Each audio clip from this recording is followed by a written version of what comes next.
Good morning. Welcome into Hurrdat Sports Live, presented by Centrist Federal Credit Union. That's DB. I'm Ravi Lulla here at Hurrdat Sports Bar and Grill. What's up, DB? Hi, buddy. So I found myself thinking, if you ever find the words being uttered during your basketball game that Aaron Eulis is saving your bacon, I didn't get that. you're probably not in a great spot. And it was Also not really true. it was really, it was like, But if you come across Like stuff, you're who? like, this is an appropriate thing to say at the time, you're probably not going to win that ball game. yeah. I mean, pretty on brand. Pretty on brand for what was going on with this basketball team. That may have been, I don't want to exaggerate here. You're going to, because I know what you're going to say. You're going to talk about QOP. So if you're going to talk about QOP, it's going to be a little hyperbolic. Pretty bad. pretty bad. It's been a minute since I've watched a basketball game played that poorly. Yeah. It's been a minute. Now, I don't go into the depths of like the Horizon League like you do or the CAA. So that's I did watch. I want to give some context there. I did watch a little bit of, actually about 25 minutes of Bethune-Cookman. Why? Alabama State. Why? I just wanted to see how my HBCUs were doing. Okay. Oh, there's only a couple more days left in February. That's true. We've got till Friday to celebrate. So, Do you want me to do something for you on Friday? You want me to see if like Natasha wants to like bake you a cake or something, or well, I won't eat cake. Can she make it out of bacon? like Aaron Eulis?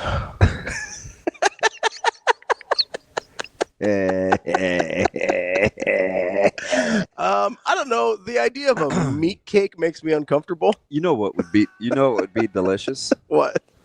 And she can eat. Yeah, like sure. Can she make? Is she good with deviled eggs? Mm-hmm.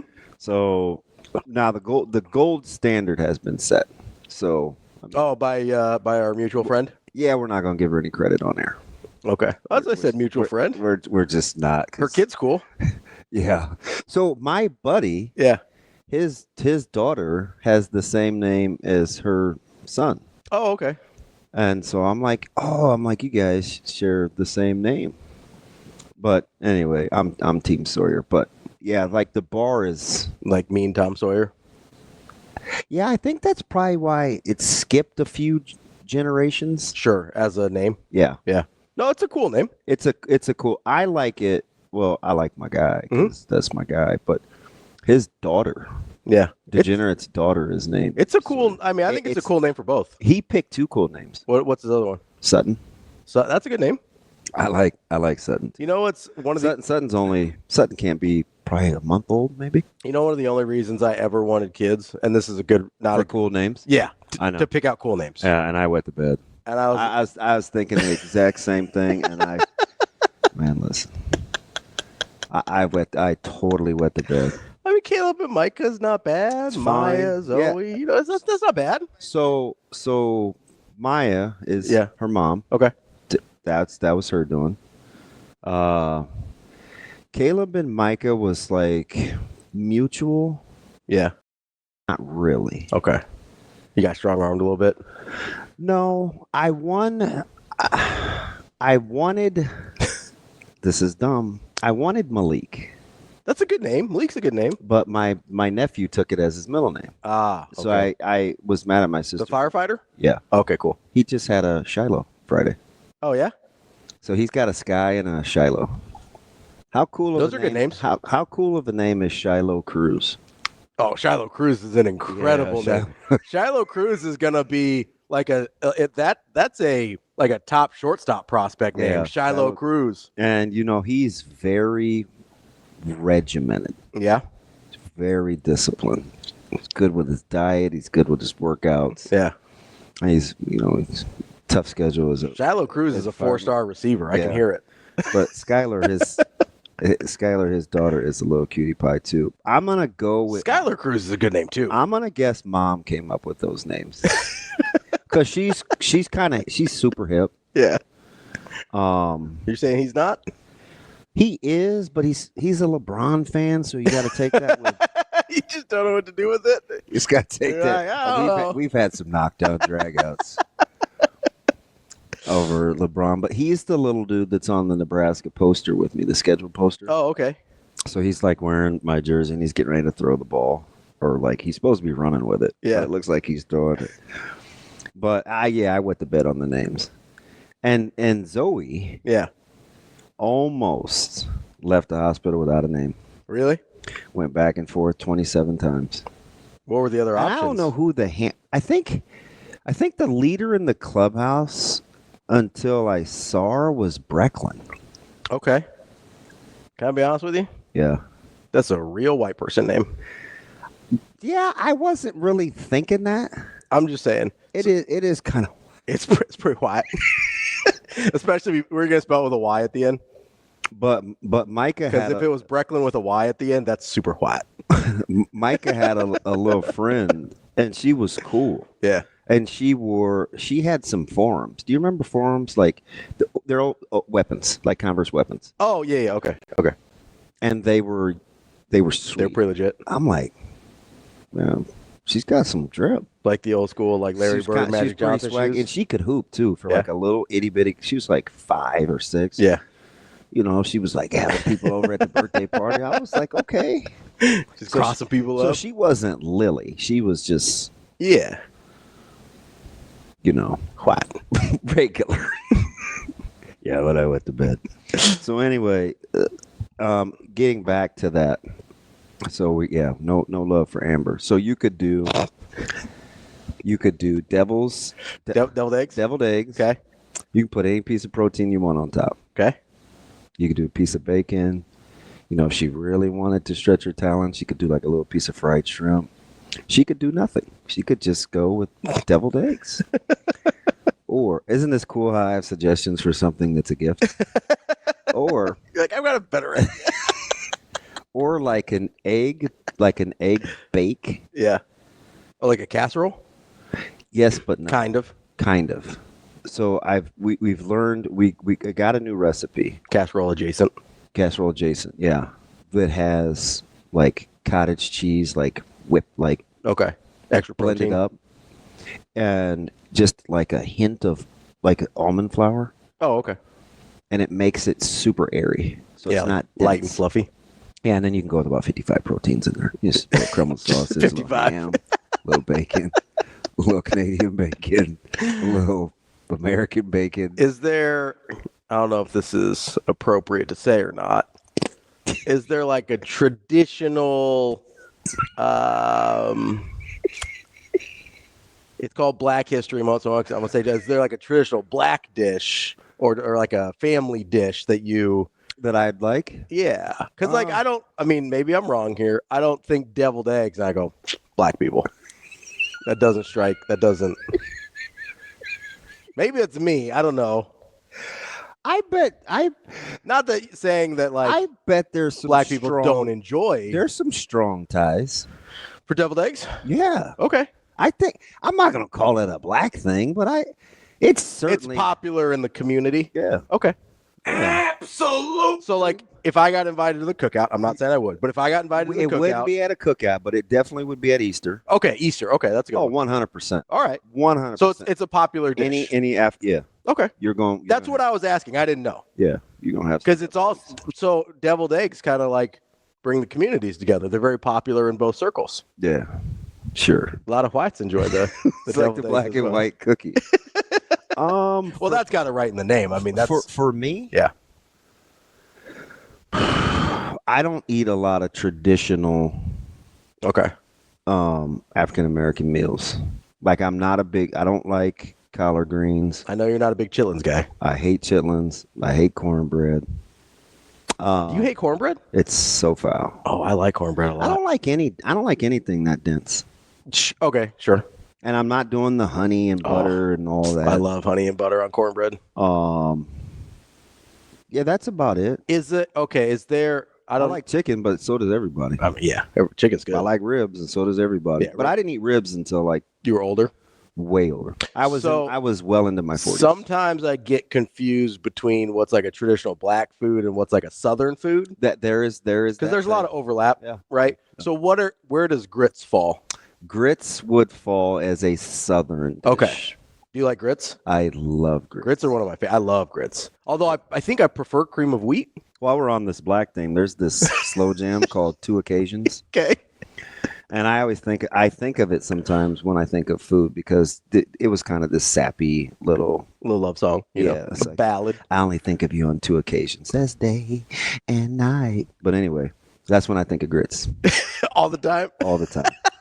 Day and night. Especially cheesy. And they've like morphed. Every good restaurant. Ooh, cheesy grits are good. You like shrimp grits? Love it. Oh, really good. Yeah. So there's a place I met Shriner. Okay. For lunch a handful of weeks ago. You and Ozone? And I was tempted to get shrimp grits, but I'm not on it yet. Yeah. I will also. And they're pretty good there. I know this is blasphemy to a lot of people in the grits community. I feel like, is there a Joe Pesci moment? What? How long does it take you to cook a grit? It's a great movie, by the way. I also I like the cheesy grits. I like the shrimp and grits. I also don't mind like a sweet grits. No. I know that's that's blasphemy. So I actually think that's a my people thing. Really? Sugar? I'll do like butter. Butter's fine. Butter, cinnamon, sugar is what I'll do. I'm not. So here's eat oatmeal. Well, so I grew up eating cream of wheat. Yeah, that'll do it. Which I really love cream of wheat. Yeah, so you guys were frugal too. And I would, yeah. I mean, yeah. But I would like to sweeten up the cream of wheat. You know, it's good. T-Mac is like, you're gonna let the name Zoe ride? Is Zoe okay? So do you know why Zoe almost didn't make the cut? Why? Because her mom thought that when she grew up, and people wouldn't take her seriously when she went to apply for a job. Because it's too childish. Yeah. So I think Zoe's okay. I don't think of Zoe as childish or necessarily white. Yeah. She wouldn't like me because I don't think she likes brothers, but one of my favorites is named Zoe. Like people that are related, brothers. Saldana? Yeah. Yeah, no, that's why I don't immediately think of it as like a... She's borderline. I wouldn't... She's not exactly like Erykah Badu or anybody. What do you mean? She's not like your type? No, she's not like oozing black power. No. She's, No. She's got a little pigmentation. Yeah, sure. Yeah. A little melanin in there, Mm-hmm. I mean, she's not like Zooey Deschanel or anything.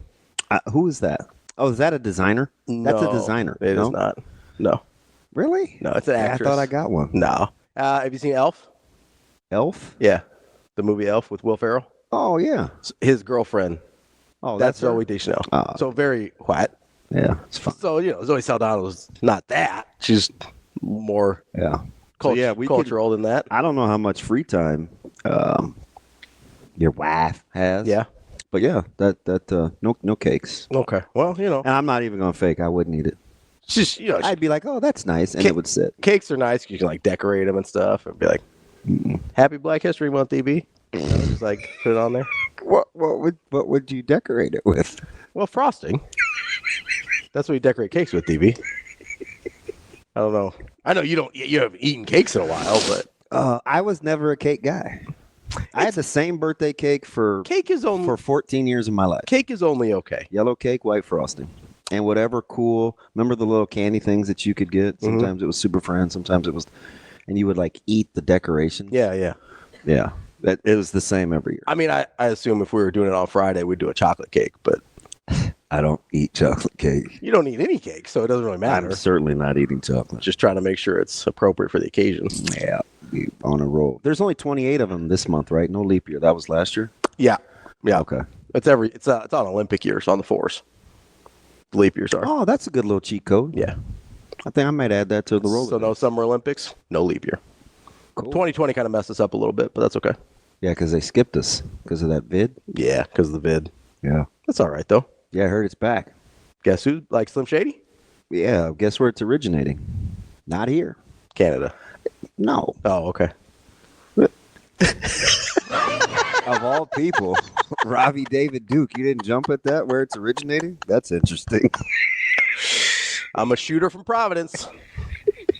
He was nice though. He was pretty nice. He was He was a little disappointing compared to what he came in as a prospect, but he was a good shooter. He's a good ball player. Yeah, he was nice. I thought it was funny that we had him for like 3 years at Providence. Mm-hmm. Who's we? The Big East? As like a basketball watching community. Yeah. That's kind of loose. Yeah. That's a loose we. It is. The basketball watching community. It's like a royal we, But nobody ever acknowledged the fact that he was named, that he had the same. I don't think he was named after the guy, but he was named the same thing as a very famous and prominent racist person. Yeah. We're just not going to pay any attention to that at all. We're not even going to acknowledge it because every time I heard his name, I was like, this is awkward. And I watch a lot of Big East basketball and just didn't.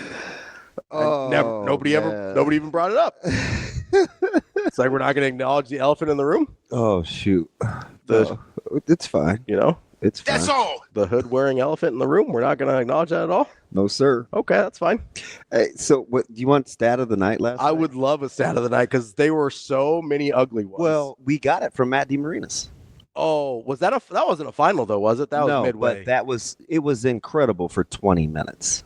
It was deeper than that. I thought it was into the second half. So I don't remember when the text came in. They got it to 10% for the rest of the team about 3 or 4 minutes into the second half. Woof. But at one point, Bryce Williams was shooting 53.8%.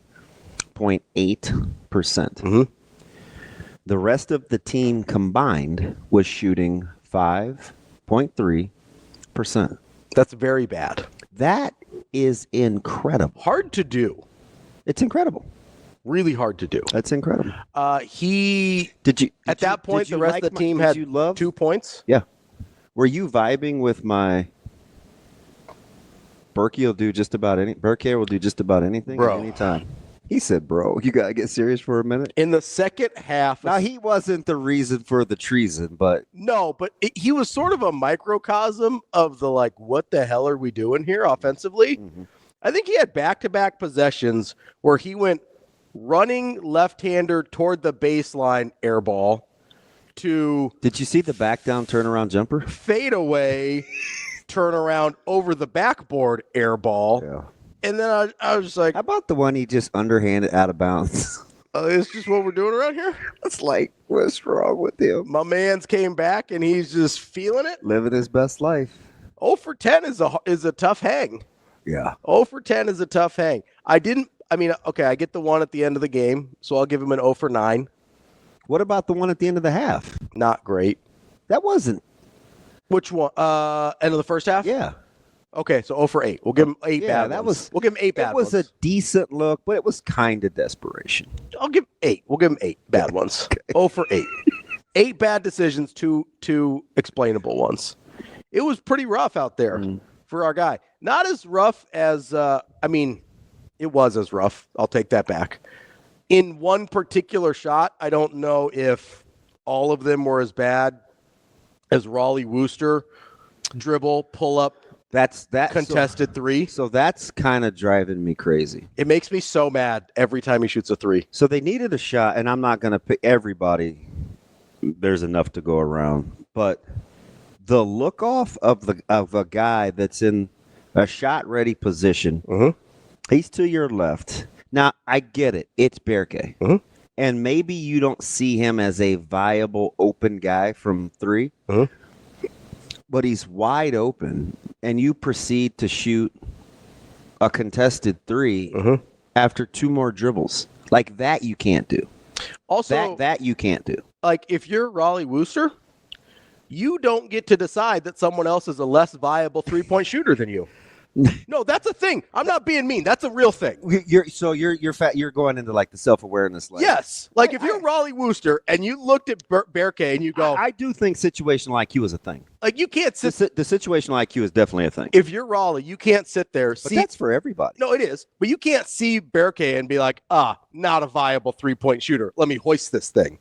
Like that's not a real thing. You don't get to do that. If you're Bryce Williams, 100% you can make that decision. If you're Connor Essegian, 100% you can make that decision. I'll even give you Sam Hoiberg. 100% you can make that decision. If you're Raleigh Wooster, you don't get to say, that guy's not a good enough three-point shooter. Let me hoist this thing contested off the dribble. Yeah. Nope. 100% no. That's no. Never okay. There was a lot, for as much as we credited shot selection for Nebraska over the past handful of weeks, it was pretty bad last night. Yeah, you got to watch real time. Go back. It's tough for key plays. You catch up. You know how YouTube has that. Yeah. For key plays. You catch up. I don't have a problem with either one of Essegian's late threes. I don't either. I didn't either. In real time, I did not. He's your best three-point shooter. They were good looks. He's open. Yeah, they were good looks. So I don't. If he doesn't shoot those, he can't be on the floor. I don't. Right? I don't if he's not going to shoot that ball, he cannot be on the floor. Don't have any problem. I didn't either. I thought they were good looks. Somebody in the chat, and we'll get into this. We got plenty of time. Yeah, we can do whatever Shane we ain't want. going to break until we tell him to go to break. And then he immediately. Shane. No, I want to practice something. Oh, I thought that was the cue. Kill the music. Please. Thank you. I'm sorry, what were you saying? So I have zero power, so I just wanted to exert myself. No, I appreciate that. Who asked it here? So I lost it. It was Captain. Goes, so why would Williams give up the potential game-winning shot if he's the only one shooting it well, or if he's shooting it the best? So there's a couple things here. Number one, this is something I've talked about all year. I don't think Bryce Williams, as good as he's been, and I would argue that he deserves to be first-team All-Big Ten. I think I would make that argument. Mm-hmm. As good as he's been and as good as he is, I don't think he's naturally wired as a one. I don't think that has anything to do with this particular sequence. Okay, what do you think it was? I think it was a dribble drive kick. This time I wouldn't overthink it because he took. It's just the right basketball play. It's the right basketball play. I'm fine with that because he took plenty of tough shots, and he took plenty of shots when they needed a basket. Yeah, and he's hit a couple this year. So I don't. Maryland and Iowa, he's hit a couple. Yeah, I think we're over analyzing that one. But two things can be true at once. Yes. Do I think he has an alpha mentality, like I got to get mine? Mm-hmm. No. Sure. Agreed. Yeah. I don't think that's what last night was. That's fair. Just my opinion. The only Essegian was wide he was open. He was. The only thing I would push back on that, and I know you're not a big LeBron guy. I'm not a huge one either. But the only thing I would push back on is sometimes the right basketball play in every other context. Who did he kick it to in the corner for Cleveland, and you're still mad? I'm not mad, but because it benefited the team you cheer for. Korver. Yeah. Kicked it to Korver. Yeah. Korver missed the three. Korver's a great shooter. You want Korver to take that shot. Every time. But there's going to be certain people that you look at it, you go, hey, you're LeBron. You need to take that shot, even if somebody else is more open. And LeBron says, hey, I made the right basketball play. Right? But when it doesn't work out, you go, whatever you thought was that Bryce Williams, because you have to go back and watch it. I don't have a problem with I'm just saying, Connor taking that shot. But whatever you thought you wanted Bryce to do getting to the 10, was that going to be better? A better look or a worse look than what Essegian got? But I'm trying to answer Captain's question here, right? Because I agree with you. I don't have a problem with capping like crunch. I don't have a problem. Ooh, tough on the old roof of the mouth. It was so tasty. Is it? I like it a lot. I only eat it once a year, though, at Christmas. I eat the Christmas crunch. Oh, is it multicolored? Yeah, it's just all it's like Christmassy colored. It's red and green, and it's like. Are they flavored? I don't really know. I think they all taste. What would green taste like in cereal? It's like just a general berry flavor. Oh, so it's just dye. Yeah. Ravi, that's fine. Ravi here for ingesting dye. I mean, it's Captain Crunch. You thought it was organic? I thought, whoa. You thought it was like, oh, that's the spinach in there for your health. This dude just talks to me the old kind of way, doesn't he? Shay, you can start the music. This dude. What a cocksucker. You're like. So you thought it was organic? I mean, really? What do you think the green stood for? Do you think I thought it was organic? I don't know what you're thinking half the time. Did you just curse? No. Oh. Not technically. It's like a Bernie Mac curse. I don't know, man. What'd you think the green was? I don't know, but we may need a longer break. You know what I mean? I'm going to blame it on low blood sugar. That's DBM Ravi Lulla. More Hurrdat Sports Live coming up. We're back here on Hurrdat Sports Live. That's DBM Ravi Lulla. Barely. And reminding you to make sure you keep those eyes focused and straight ahead on the road. Even when Damon's saying some crazy stuff, you got to stay locked in. Oh, no. On the road. That's displaced. I would Don't put that on me. I would never do that. Keep those eyes focused and straight ahead. You've got one job as a driver. That's to drive. This message from the NDOT Highway Safety Office. Shane, who started that? Rob, you clearly started that. What did I do? It's fine. No, so here's what I do. The cork soaker thing? Yeah, it's SNL. Yeah, it's a big SNL skit. We enjoyed it. No, so Steven, my actually guy over here, says I was hating on Captain Crunch. I don't know how you got that. I like Captain Crunch. Especially Christmas Crunch. So let's not. Okay, I'm going to say this and move on. I could be wrong. Okay. There are flavored, and I get it's February, so lighten up. There's flavored colored cereal. I would never say that. There is flavored colored cereal. Yes, but I think a lot of times the colors don't correlate to separate flavors. That doesn't mean like it has to be organic. No, you said green. No, you were just being you. Yes, I was being a soaker of corks.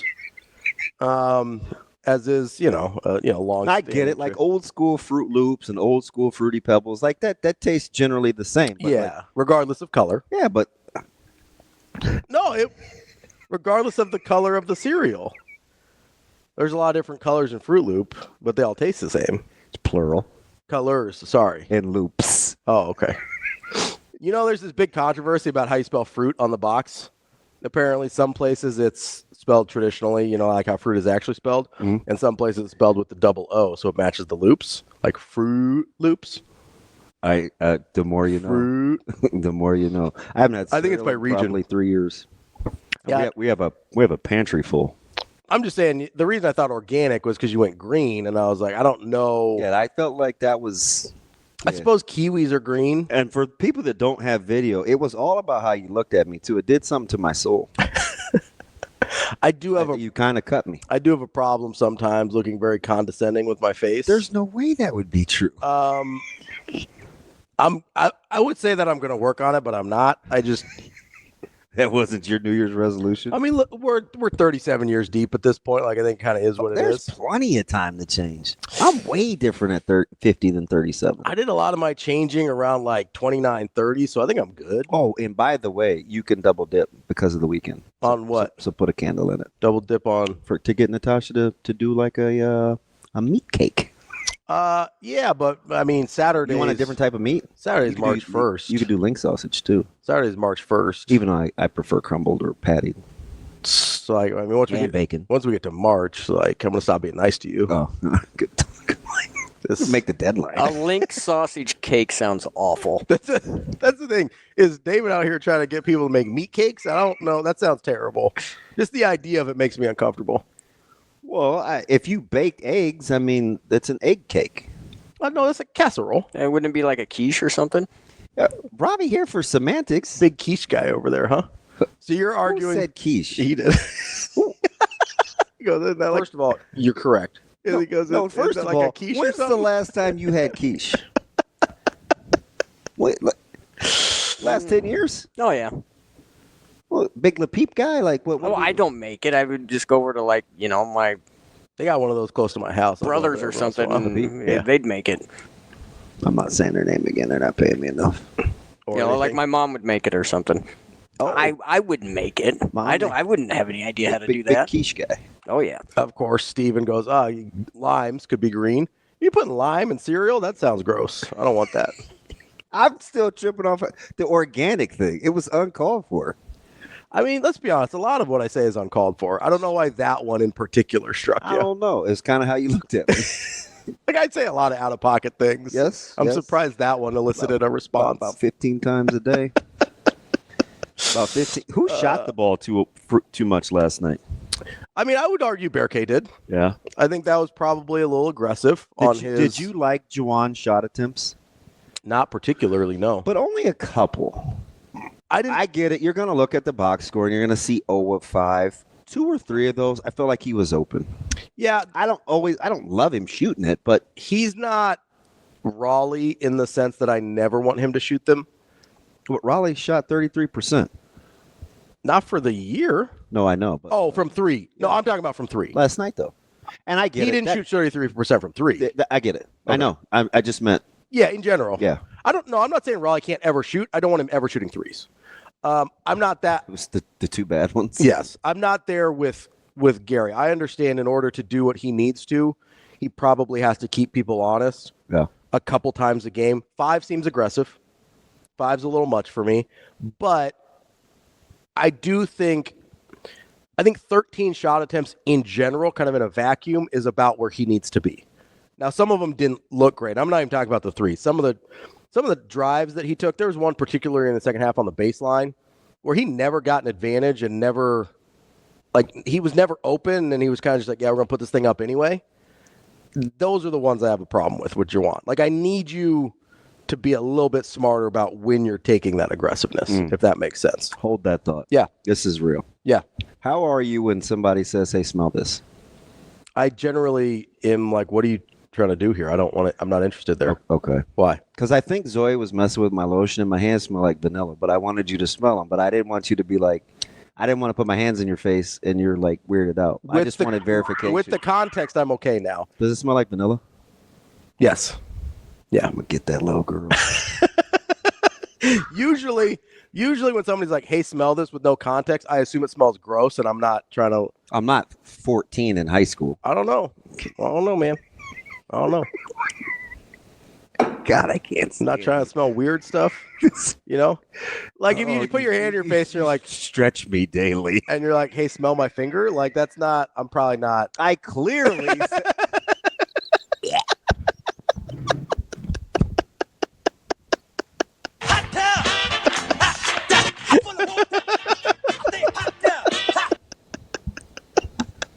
You're right. You gonna be okay? Oh, super happy. You have no sense. I'm done. None. I was like, cut it out, bro. Cut it out. What is wrong with you? I don't know. A lot, probably. I clearly said smell my hand. No, yeah, so that's okay. It's all good. I do appreciate the context, though, of why it was happening. Boy, I tell you. I'm saying in general, if somebody's like, smell this. What? It's gonna What do you think Chris is thinking right now? I smell like Please get back to the game. Please get back to the game. probably thank God we moved to digital so we can do this longer. That's my guess is what he's thinking. I don't know. He's probably thinking like, hey, I almost dry heaved. these yahoos are doing almost 10K live a day. That's probably cool. Yeah, that's He's wild. probably cool with that. That is wild. freaking bats. I mean, not to backpat. He's probably just thinking, hey, these guys are gold. Incredible. I can't believe that's. How do you outdo yourself? I don't know. Hey, DB, smell my finger.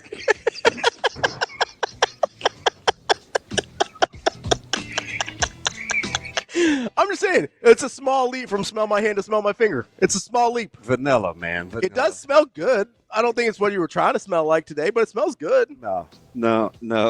I want to get back to shot selection at some point. I thought Wow, you are wild. thought it was questionable at best. Don't worry, we got a lot of time today. That's DB. I'm Ravi Lulla. More Hurrdat Sports Live coming up. Welcome back, Hurrdat Sports Live, wrapping up hour number 1. I'm pretty sure DB's coming back. I'm Ravi Lulla. We're here at Hurrdat Sports Bar and Grill on the Pillar exterior stage. We were having, as you could tell by the bump that Shane brought us back with, we were having a really in-depth, serious basketball conversation about shot selection. And how it's, a little questionable at best at times. I did think that was, I don't know. So somebody asked me yesterday after the game, or at halftime maybe, they go, hey, this score is pretty brutal. Is it just that 25-21? Yeah, is it just that good a defense, or is it really bad offense? I had the feeling, my sense was the defense was good, the offense was worse. Yeah. That I didn't think it was the defense is so good that we're getting this unbelievable defensive battle. It felt like, hey, they're pretty locked in defensively, both ends. I like that. The offense is truly dreadful. Well, and the thing about it is, and that's one. So Michigan had 14 turnovers. Mm-hmm. That's one less than they average. Yeah. Every night out. But you're watching that, and it's like, you know why I ask. And if you don't watch, maybe that's only the handful of times you've seen Michigan, but obviously watch a lot of college basketball. Mm-hmm. You saw firsthand last night why I always ask you. Would I take their backcourt? Are you sure Michigan's a good basketball team? Yeah. No, it's fair. I ask once a week. Yeah. Why do I ask once a week? They have 20-some-odd wins. They're tied. They're at the top of the Big Ten Conference. Yes, indeed. They only have 3 Big Ten losses, right? And you watch them play, and you don't necessarily say how, but you kind of are like, really? Yeah. Yeah, that's the same team. They make me turn my nose up. That's how Wolf and Golden play all the time. Now, Nebraska's tougher on Golden than most just because of how they defend, but that's a lot of what Wolf does. Yeah, he floats a lot. That's a lot of what Wolf does every time Michigan plays. And then you just hope that their guards stop taking – I don't know why they put Gales back in the starting lineup. But anyway, you know what would have really been funny? What's that? I would love to see if Gales Jr. had come to Creighton. Could he? What it would have looked like? What it would have looked like with Coach Mack in that offense? Could he have gotten him under control? I do think that's a real thing. Oh, well, you started to see a little bit with Isaacs. You saw it with Isaacs. I think you've seen it with Jemiah. I think you've seen it with a lot of guys that, I mean, you saw it with Marcus Foster. He's probably the best example. Marcus Foster, sophomore year at Kansas State, had gotten way out of pocket. Well, he's like a 14-6 guy, and the shooting percentage wasn't great. Well, so he had the great freshman year. But he was a bucket, though. He had the great freshman year. He was just a malcontent. True, but he also, yes, but freshman year he had the great efficient season coming out of nowhere. And then sophomore year, he got pretty out of pocket with shot selection and what he was doing, and he was a malcontent, right? Yeah, Gales Jr. was almost yours. Yeah. Or ours. No, wait. You did the loose. What did you call the wee? The royal wee. The royal. The wee wee? The wee wee use?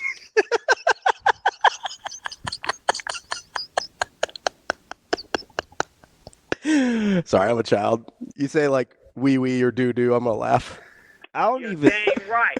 And here's the thing. I don't even know why I look to Shane for help because he's quietly just as bad. He's just busy. He's just looking for cuts. Saving and He's just looking for cut-ups. A little deviant. Take that little dude anywhere. No, I do. Put your hand in your face. You're like, stretch me daily. And you're like, hey, smell my finger? Like, that's not, I'm probably not. I clearly See? He's not trying to help you out. Not at all. Can't look to him for help. No, and he plays both sides, too. He does. It's terrible. He's a fence sitter. Wait till you get your own segment here in March. Watch out, Shano. What's that? Can't wait. A segment's a portion of a show. That's not true. And we'll have the camera set up. I know. It's gonna be fun. It's gonna get a little dicey up in here. Well, that will get dicey, yes. Thank you, DB. And then everybody can see the faces I make at you. And I got things to say, so let's bring it on. Can't wait. Yeah, can't wait. But no, I do think it's an interesting. I do think context for guys like Gale is really important, and I do think it's really. You look at that backcourt and you're like, how? Yeah, I don't know how they've won 21 games or whatever it is. I don't know how they win any games turning the ball over 15, 16 times a game. I know Wolf is really good and Golden What they shoot from 2-point, though? I think they shot almost 60% from 2-point. Yesterday, I know on the season they're way up there. They score the basketball from, really in good the paint. You know what's funny is when they don't turn the ball over, one of the most efficient teams in the country offensively, which is how it happens, right? But when you're watching that live, you're not doing the computing in real time necessarily. And so what your eyes tell you, and then the win-losses, you're just like, how does this happen? It's not quite Wisconsin where you go, I don't know if that's real. I don't know if Michigan's real either. Yeah. A team won last night that scored 25 points at the half. Yep. They scored one less They point scored fewer in the second half. Yeah. I mean, they, if it weren't for, fouling or whatever, like they probably would have won it at 46. I didn't understand the fouling with 12 seconds. What were they trying to do? I don't know. That I think they misexecuted the fouling up 3. I think that's all it was. What's your number? Mine's 5. Yeah, it's got to be under 7 for sure. Now you can't go too late because you get a desperation. You end up maybe fouling a 3-point shooter. So it's got to be above 3, in my opinion. I don't want to go below 3. The intentional foul, the foul with 12-4, I was like, really? But this is a good discussion because it's everybody just says, oh, you're up 3, you got to foul. It's harder than just that. Like to actually execute well, it's harder than just fouling up 3, right? Because you have to time it right. As we saw yesterday, 12's too much, 10's probably too much. 7's probably right on the border for me, but you're talking about basically a 4-second window where you can do this effectively between 3 and 7 seconds. Maybe you've got 5 if you want to go all the way down to 2, but I'm not comfortable doing that. So when people let it play out and say, hey, let's just play our defense, we trust it, I get it. I know other people lose their minds. I know the analytical people lose their minds, but it's not as easy to just foul up 3. Like it's not that easy to execute. Like it's actually really, really difficult. And you're basically going against all of your defensive training. So unless you've practiced it really specifically for that 4 or 5 second window, you're asking guys to do something they're not used to doing. And whenever you do that in a game, especially in a pressure situation, you're asking them to fail. I get it. I'm probably the only non-Arizona fan that was watching Caleb Love get ready to hit a game-tying 3 at the buzzer at 11:40 at night. Probably, yeah. But even on the inbounds, it might have been for Schiller. I can't remember who the color guy was. Color. Yeah. Kept saying foul. Even on the inbounds. Yeah. It was like foul. Now there was, I think, 3-1. Yeah, so in that situation, if you're inbounding, you can probably foul immediately on the catch, right? Yeah. But you have to be close enough on the catch to do that. But it was just... It's a philosophy that I think people, I guarantee you, the good basketball teams go through that all the time. It's an easy thing to say. It's not an easy thing to do. Yeah. And then people get on Coach Mack about it because every once in a while it won't go his way. Well, who did we see that against where it didn't pan out and then they got the key miss and couldn't get the offensive rebound? Probably 5 games ago. And it's like, do you miss intentionally? Oh. Is it too early to miss? What game was that? Yeah, because it was with Jemiah Neal at the free throw line, and he was missing. And then Jason Green had the good miss later. And the intentional miss was like at 12 seconds, right? Yes, it was earlier than some people thought it was. Who was that? Was that they lost that game. So it must have been UConn. It had to be UConn, right? Yeah. So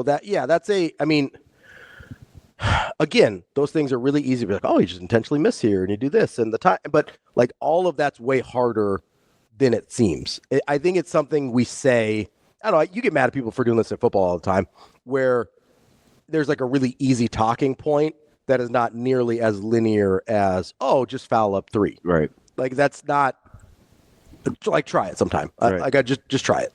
It's hard to get guys. Well, I argue, so this is in my other life. This is in my baseball life. Mm-hmm. Nebraska had trouble fielding bunts. Sure. Yeah. Saturday. And the argument, the discussion was, well, that's something you work in fall ball and in camp all the time. And I'm like, the mechanics of it when it happens live, way different, are just different, especially when you're trying to throw to a moving target too. Now it's hear my heart. I'm not saying because you had multiple pitchers do it. Yes. To have it be a struggle to that extent Which is to different. his point was they don't work it enough. And I'm like, I don't know if I would say that because I know things happen all the time in games that you coach the opposite. Yeah. Right? That's what makes coaching tough. Yeah. If it always went exactly what you told guys to do. Be the easiest profession in the world. It'd be a lot easier. So it's just interesting. I use that as an example. Well, there's another example of that when Creighton would struggle with free throw shooting a few years back, especially, people are like, oh, you just got to work it more at practice. Oh, you got to do it when they're tired. It's like, you don't think they're shooting free throws in practice? Yeah. Like that is clearly this is not a physical issue, obviously, right? There's some mental block here with guys shooting in games. But yeah, it's a super. Even it's hard enough. And if you haven't coached basketball, I don't expect you to know this because it seems easy, but it's hard enough getting guys to foul correctly, just regular foul correctly at the end of games you're trying to extend a game, because it's something they're not used to doing. You train them to play one way 99% of the time, and then 1% of the time you're asking them to go against that training. That's really tricky. That's hard to do. That's hard to execute well. Who was it? It was Creighton, I think, over the weekend. No, it wasn't Georgetown. It was a game. It was a St. game John's? this weekend. Might not have been Creighton. Oh, okay. Where the players kept looking to the bench for when to foul, and they let probably 9-10 seconds come off the clock, and their coach was furious. Sure.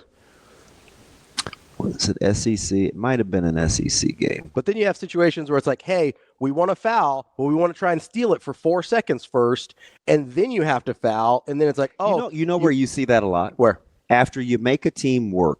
Let's say there's 38 seconds left. So you could get the ball back with a good chunk, even though they salt clock, right? Yep.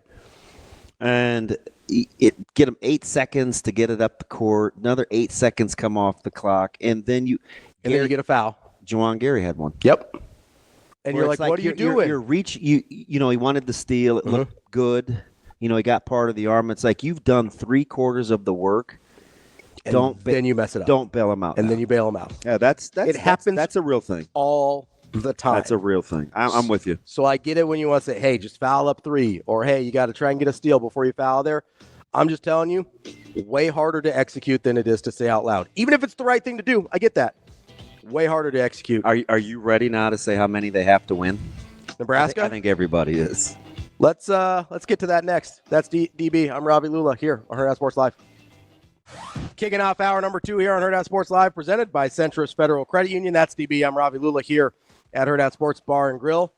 We're talking a little Nebraska basketball here as they fall to Michigan and put themselves in a little bit of a precarious spot heading into the final 3 games of the season, trying to make that NCAA tournament. What are you shaking your head for? Because you said they're bubblicious. I don't think they are. They're not precarious? Precarious is fine. All fair. You said... I said they're very bubbly. Getting off of bubbly. It is very bubbly. Like champagne. I do enjoy a nice champagne. Overrated. Or I like it. It's fine. I like the bubbles. It's juice. It's juice.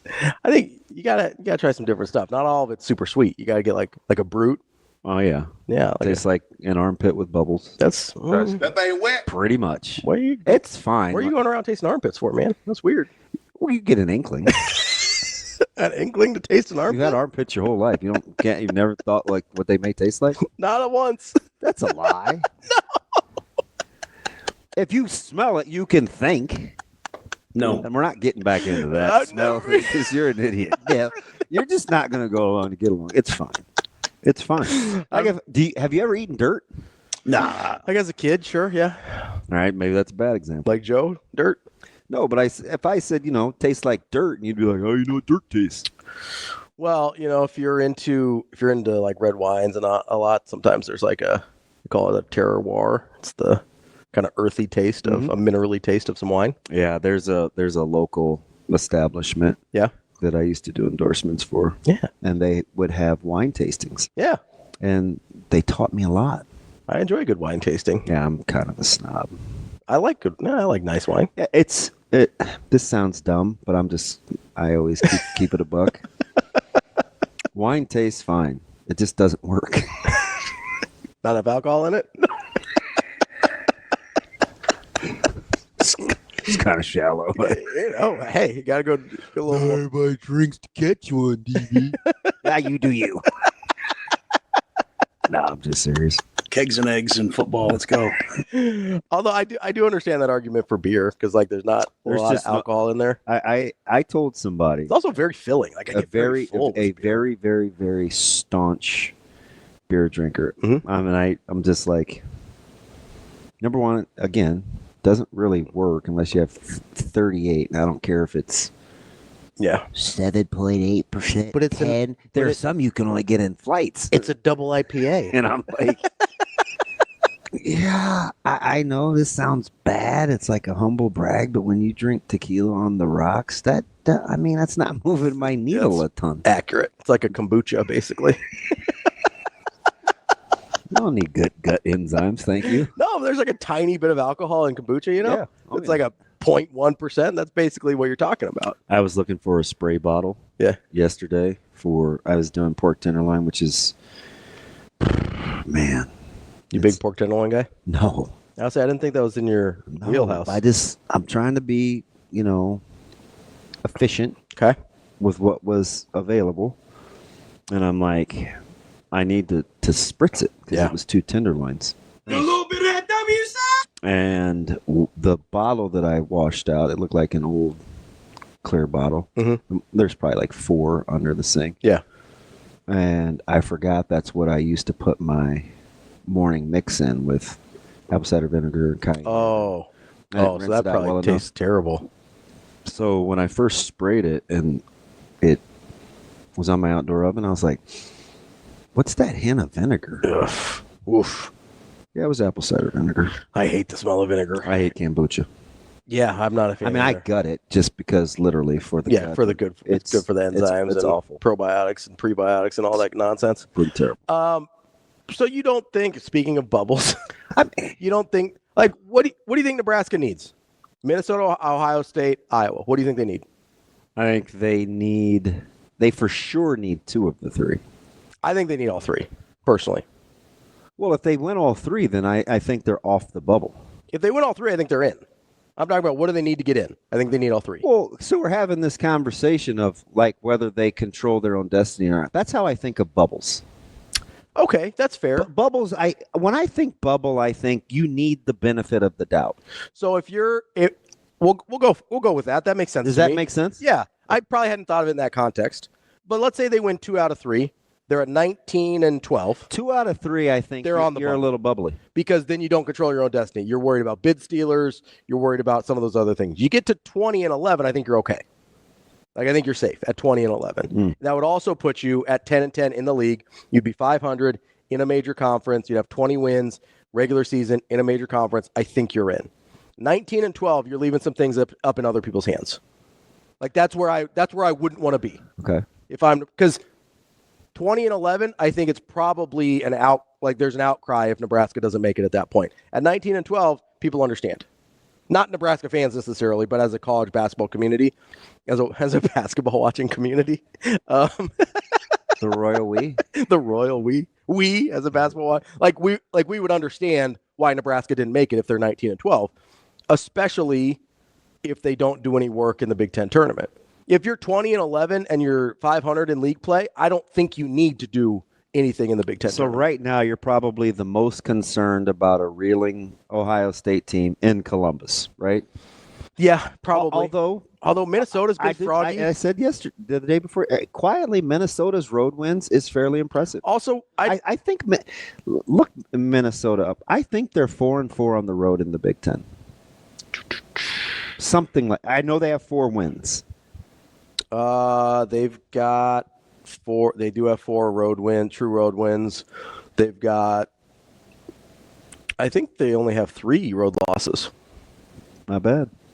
If I can count, which is questionable. It's very subjective. Yeah. I think nope, they're 4. You're right. I missed it. 4-4? Yeah. 4-4 in conference on the road, which is great. 4-6. You'll take that all day. But yeah, that was a shocker. And that's a team that seems like they like playing for their coach and they've been Jenna Ben? Yeah. It seems like they like playing for him. And they're like, that's not a team that's given up. That's a team that's still trying pretty hard for their coach. That's a little dicey. Now I don't know how much I like Garcia playing against this Nebraska team. Fair. But he shoots it from distance more than most guys that look like him that Nebraska has seen. Mm-hmm. He's not going to be golden back to the basket. No, he's a true stretch. He'll stretch you. He is a true stretch. So I don't know what Nebraska's going to do with him on the perimeter as kind of one of those no middles. Yeah, where do you put him, or who do you put on him? But it's an interesting matchup. It is. He doesn't like to be touched either. No. So you can maybe put like Gary on him, have him be really physical. Get underneath him. Yeah, make him uncomfortable. Lengthwise is going to be an issue for Gary, but if you can make him uncomfortable physically, because they don't have what's the other option? I just don't know if you can really play Mia that far away from the basket. I certainly don't want to. He's too foul prone. You can't have him guard Garcia. I'd almost rather have Morgan or Burke out there. Mergen. That's the combination of Morgan and Burke. It's Mergen. I like that. And that's 1:00. That's Saturday, right? I think that's on the network. Yeah, that's March 1, Saturday. That's B10. So I don't know. I'm a little, for what we thought shaped up for Nebraska to be a reasonable end of schedule, which it is. It's reasonable. You know what this is? Part of it is I want to be right. Because I said 19, I felt like they were good. Yeah. I don't feel good at 19. But now, I'm not saying they can't. Now with these back three, I think they all turn into fairly questionable losses. I mean, metrics-wise, you got to have Minnesota and Iowa at home. So metrics-wise, Ohio State would look okay, even if we all know that's probably not a great loss. I just hope they keep reeling. Ohio State? Yeah, because that's Tuesday. Yeah. So they have some time to stay in their fields. That's a whole nother week for them to not shake it off. Yeah, they're down. They're 3 in a row. They've lost 5 of their last 7, and then they've got USC on tomorrow. Another fickle team. So if they, that's in Los Angeles, right? It is. So in your mind, you'd want them to lose to USC and still be reeling for another week. Yeah. See, we're kind of getting into the range here.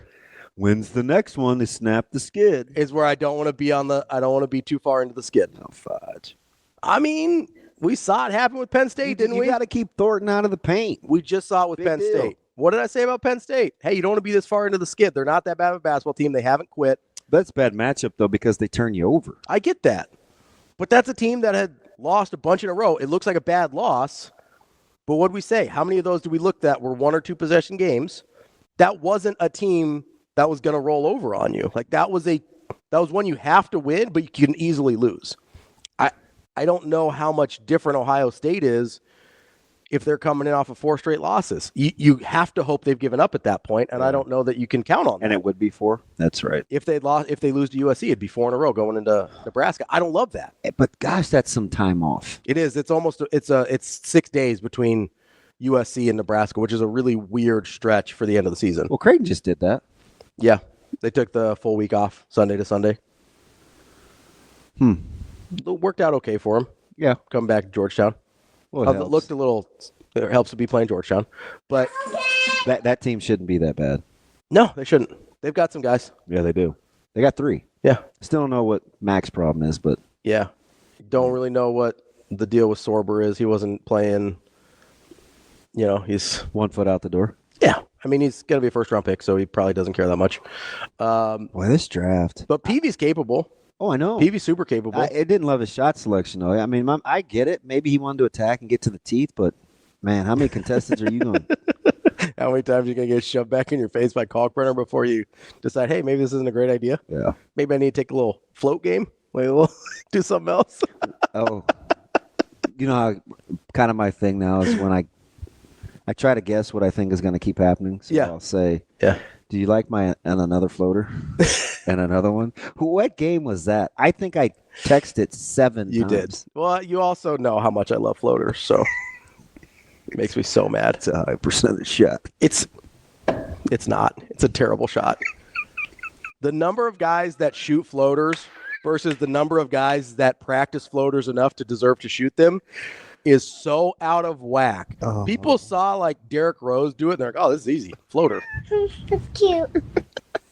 Yeah, they're like, oh, this is cute little floater. Just toss it up there. You know who drove me the most crazy with it? You know who it is. Nimhart. Yeah. Especially That's because... a pretty good guess. That is. You've complained about a lot of floaters. I have. It's... He fell into that when they were trailing Saturday. He especially when he had Kalkbrenner just like sitting there. Well, so that's the one thing you probably made you the most crazy because even Neil reads that 2-man pretty well now. Yeah. Do you see how patient he was the other day with that ball screen? I'm like, that's pretty good. Ashworth has come a long way with it. Neil reads it really well. Baylor read it really well. Even Trey read it pretty well. And this guy who's supposed to be this super good point guard, which he puts up good numbers and whatever. You would have gotten over it if he would have finished better around the rim. I think that's I would have ultimately because you would have taken the. But you know what I think it was? It's not that I don't think he couldn't read it. I think he was choosing to shoot it anyway. That's what bothered me. Is I think he saw it and chose to shoot the floater anyway. That's what bothered me. They would be a tough scout. They will be much better out of the Big East than in. Creighton? Yeah. Yeah, I think so. I just watching all these teams. There's just so many teams like that. That'll be better out. If Vanderbilt gets in the tournament, They're going to be tricky. that's a tough team to play against. So we need. Michigan would be a tough team to play against. Yeah, they could be. Because they're offensive efficient. I mean, don't let last night fool you. No, Wolf floats a lot. Yeah, but it's what they initiate offense through him a ton. I get that. If I'm. You know who else would be a tough scout? Who? BYU. Sure. Yeah, they're talented. They've got some. I just look at these teams that, because the whole middle talk yesterday. Mm-hmm. Like how the middle fat class middle of the. Yeah. So yesterday, last night, I got to 24 teams between 8 and 30. Okay. It's actually 8 and 35 because I left off like 3 or 4 teams and got to 24 that I felt like are Elite 8 Final Four caliber. Good luck with your brackets. Yeah. I mean, I thought I shot a little high yesterday when I said 40, but not by much. No, I was mid-20s. Like I could. That still seems like a lot. I could probably talk you into a handful more. I'm guessing. Like I think you could get to 30 pretty easily. So let me just give you one. Yeah. To see if you could talk me into it. Okay. Is Kansas Final Four caliber? So Final Four caliber and capable of making a Final Four. Okay, to me are the different. latter. Okay. The latter. Yes, they're capable of making a Final Four. So because they're in. Yeah, they're capable of making a Final Four 100%. Yeah. Talent wise, and I don't love Kansas. Yeah. Right, and I do this thing, and I'll admit to this because. So I watch games. Let me give you one more. Yeah. UConn. Yeah. I say no. They're capable of making a Final Four, but part of it is I'm lowering my bar because of what the rest of the middle is. They don't get enough easy shots. No, but if he can get them locked in defensively, like I know I've seen them They're this not year. capable. You're not understanding. You can't play. Mm-hmm. This is their problem. Okay. You can't play Neely and Caravan at the same time if Diarra's not doing his thing. Doing his thing. Yeah. And do what they want to do. You can't. You can't because your next best defender is Ball. Yeah. And you're undersized. Yeah. I'm just telling. I don't think they can play the way that they want to. Do you think there's a world in which?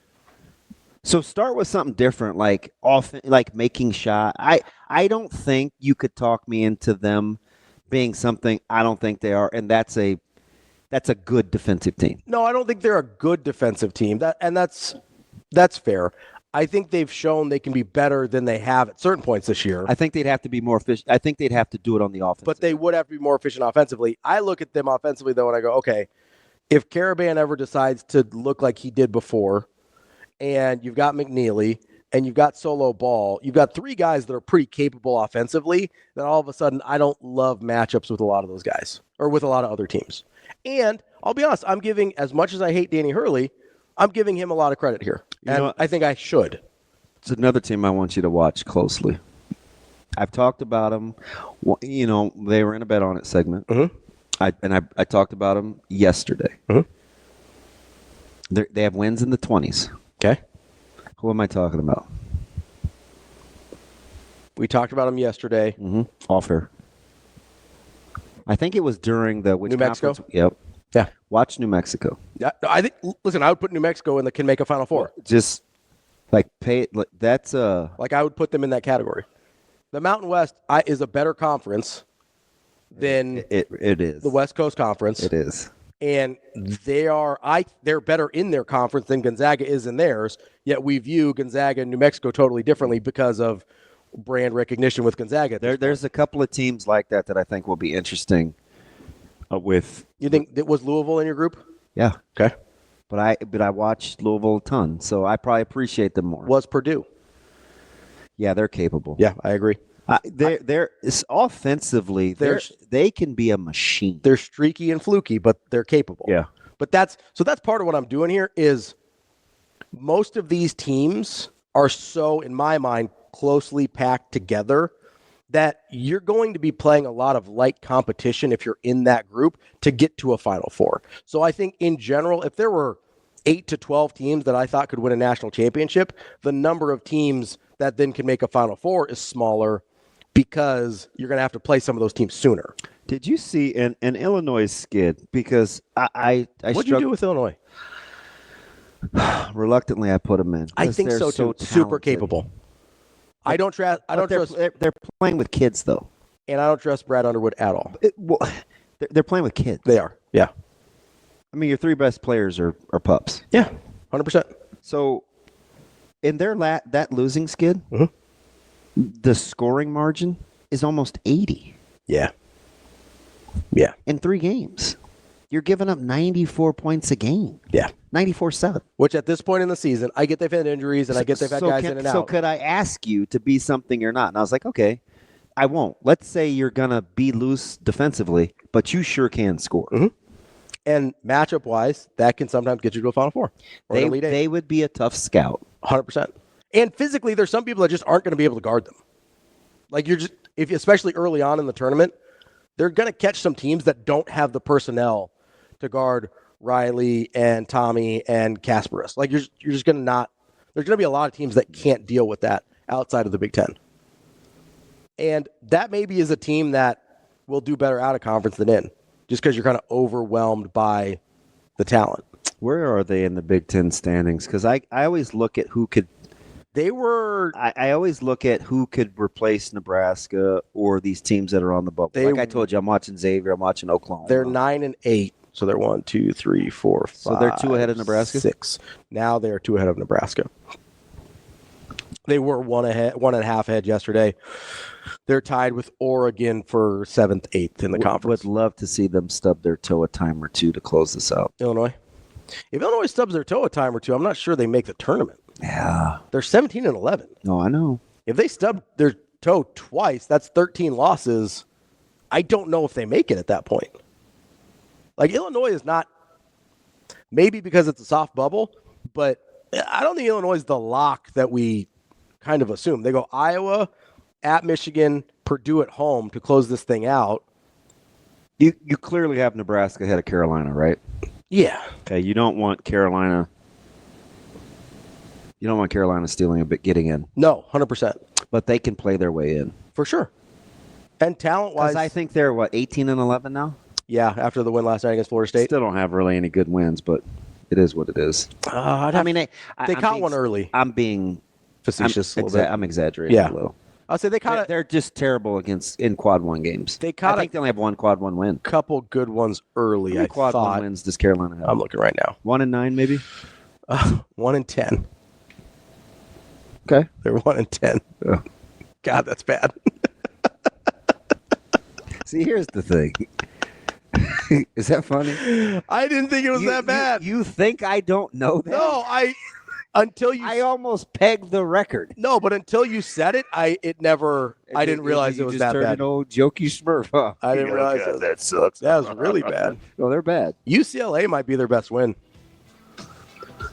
Yeah, I think UCLA is their best win. And that was before Cronin went selfish. I'm gonna be honest. North Carolina's a little Gonzaga-y. No, you don't have to. North Carolina's out right now for me.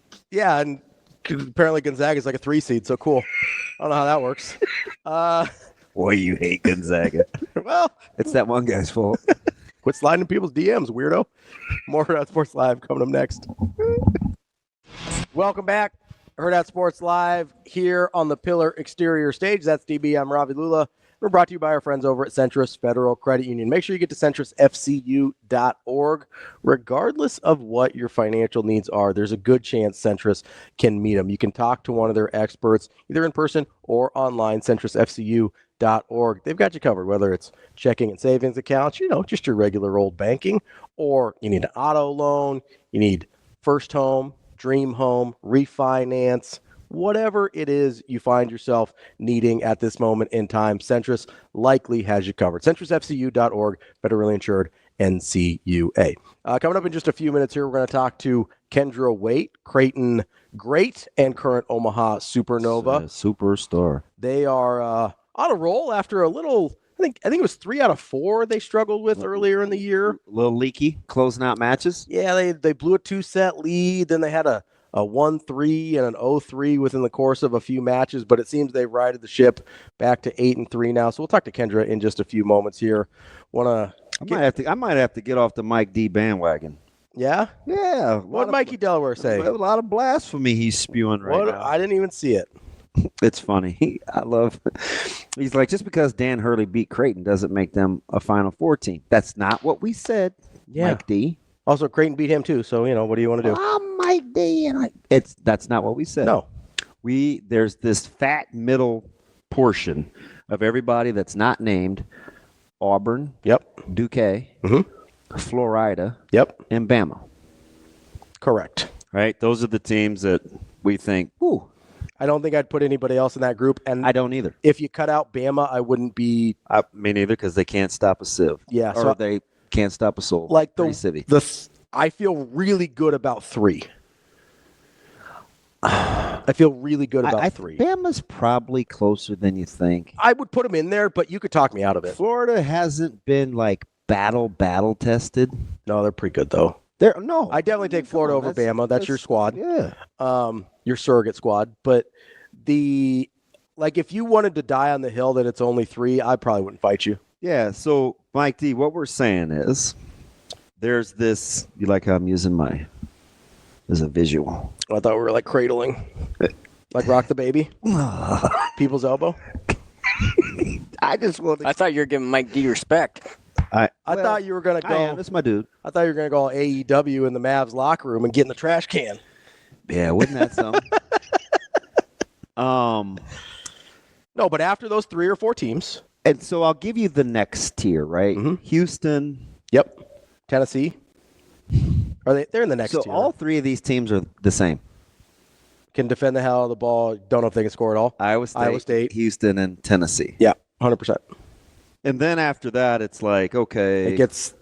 So then there's like these 25 teams. Mm-hmm. And of those, so what we're saying, Mike, is of those 25 teams, you could make the case that any of them could make a run to the Final Four. I could also make the case that any of them could lose in the first weekend. Like that's the point, right? That's the variance. There's a huge variance. So it's not necessarily about whether Kansas is highly rated or overrated, because he's like, KU might be the most overrated team in the country.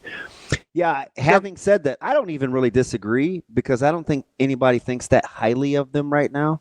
But I will say this: if they made a run if they won 5 games in a row, even 4 is the Final Four. 4, yeah. If they won 4 games in a row, nobody's stunned. That wouldn't surprise me.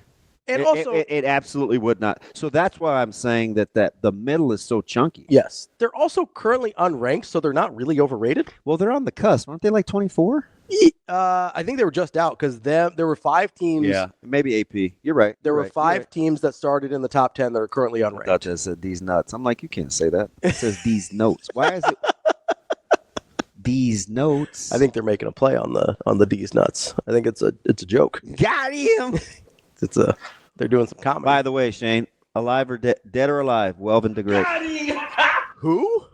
That's Welvin. What's a Welvin? That's the guy. That's him. He's great. Welvin what? Welvin D-A. Great. Ebonics, bro. Oh. That is. Oh my! Why are you all mying him? You ain't see. Hey man, you can't make fun. I didn't say anything. Mom, get my nuts. Get my nuts. There's your level of Prickville is just unfiltered. You can't help yourself. Stop it. I'm just, that's Welvin DeGreat. I would have liked to. Welvin drinks a ton. Yeah. He's on my algorithm on TikTok. I could see that. I forgot what he looked like. You're bad. What? I didn't recall. So was he drink a lot of water or what? Yeah, Shane, water. It's clear. It's clear, all right. That's hard to look at. That's the dude. Yes, that's hard to look at. You didn't know? I didn't realize it was like that. Like I recognized his. Oh, you didn't know? I recognized his face, but there were some close-ups of a certain situation that was. What tag team is that? What? Oh, you didn't know? Yeah. Their entrance. I'm not real good. Ladies and gentlemen, boys and girls. I'm not real good on wrestling. Shane, do you have that in the queue? I am bad, and they know I'm bad. No, that's my dude. That's nope. Those are my guys too. That's Macho Man. Tell you right now, live on Same guy. I don't know that I one. admit I don't. Hey, do you want to get out of your wrestling thing and call? Why don't you just play the right one? You're exactly right. Let's call Kendra. Yeah, I was like, can you just call Kendra for us, bud? Kendra's probably like, Post-game show is brought to you by this dude. Christ, I can't find it. The hell with it. I mean PCP. Any day now. Do they still do PCP? Just Angel Dust? Yes. Heron. Like Angel Reese? You tried her new value meal? No, but they did. I heard it's full of bricks. See, you're mean. I would never make a joke like that. I can't stand her. I'm not a huge fan of the game, personally. I don't like her at all. You don't like her as a person? No, I don't know her. because I don't know her. So you know me, I don't disperse judgment on people. I just don't like the fake hate. Knock it off. I think there's a lot of fake hate towards her as well, Oh yeah, for sure. which I think that almost weirdly kind of makes me want to like protect her a little bit because I don't know if she's done anything. You don't know how much of it she brings on herself. Yeah, I don't know. I do. Okay, fair. We have our guest here. Oh, thank you, Shane. She might be the nicest person I've ever talked to in my entire life. Oh, is she was? Oh, that's nice. She's like, oh, it's okay that you weren't paying attention to the clock and didn't call me on time, Shane. It's all good. Let's get to our friend Kendra Wait here, former Creighton great and current Omaha Supernova. Kendra, how are you this morning? Good. How are you guys? Oh, I hear it, Kendra. We've listened to your interviews for 4.5 years, but apparently, according to our producer, you sound like the nicest person we've ever brought on air. So how about that? Oh. You didn't even have to. You didn't even have to try. You're just like, hey, that's just me being me. So, Kendra, I know that obviously you guys are having a nice run with the Supernovas now, got things on the right path, but I do want to go back a little bit to your Creighton days. Like, how much did obviously you got drafted by Omaha? Like, was there a certain level of excitement that you're like, oh man, we've had these great fans at Creighton, and now I can just stick here right at home? I don't have to move. Oh yeah, 100%. I couldn't believe, like, when I got drafted, I was like, I get to stay in front of the best fans in the nation. Like, it's incredible the support that volleyball has in this state, and so continuing to play in front of them, it was amazing. Kendra, it's so, the natural thing would, I'm close, I get to stay close, but listen, with that staff and Coach Booth and with Adam and Angie, like there's this family thing, and you go to this professional deal, and you're still in the same city. Is there a natural compare and contrast, or was it kind of this easy transition where you could maybe not cut ties, but learn and enjoy a new coaching style? Yeah, I think it's definitely a change, and it was, I would say, pretty smooth transition into the new coaching staff with Bird and Thomas and Steven with the Supernovas, and like learning their style. But then still, like, I'll get a text from Booth checking in, or like I just saw Angie the other day around town. So, it's still kind of cool to be able to keep those connections. But it's in a new way, and just kind of getting to talk about life, not so much of like true volleyball. But, Booth and Angie, they're special, and Brian and Adam also, like, they're just a special group. So I know I'll continue to talk with them in the future for sure. Kendra, so we saw last year, obviously you weren't with the Supernovas, but we saw them kind of navigate some early struggles to obviously go on and win the championship. Earlier this year, had a stretch of 3 out of 5 matches that didn't go your way. What have you seen from Coach Bird in her ability to just sort of weather some of these hardships and get the team back on track?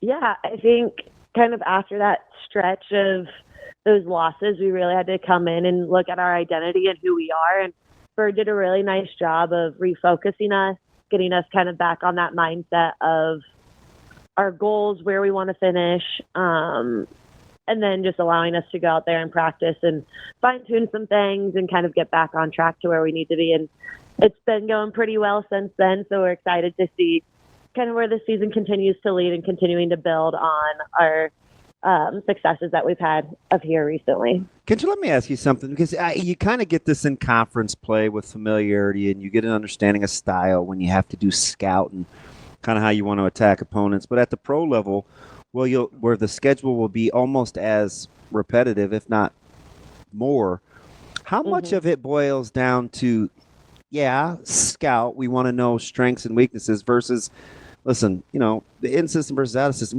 we better be pretty good at what we do as kind of the countermeasure. Like, where do you get your level of execution versus the familiarity of the opponent? Yeah, I think we lean a lot into our side of the court because, again, at the professional level, every team has a lot of great players. So you honestly don't know who's going to be out on the court for any given match. Teams can make a switch early on. You never know what's going to happen. So we talk a lot about how our resiliency and how we're going to fight back if we would decide, like if we would get punched in a match, how are we going to respond? And so I think that's what we do. And so, yes, scout does play a part. And obviously we'll go in there and try to know player tendencies of teams' big hitters or whatever. But at the end of the day, I think at this level, it really does come down to your execution on your side of the net, how well you guys can play as a team.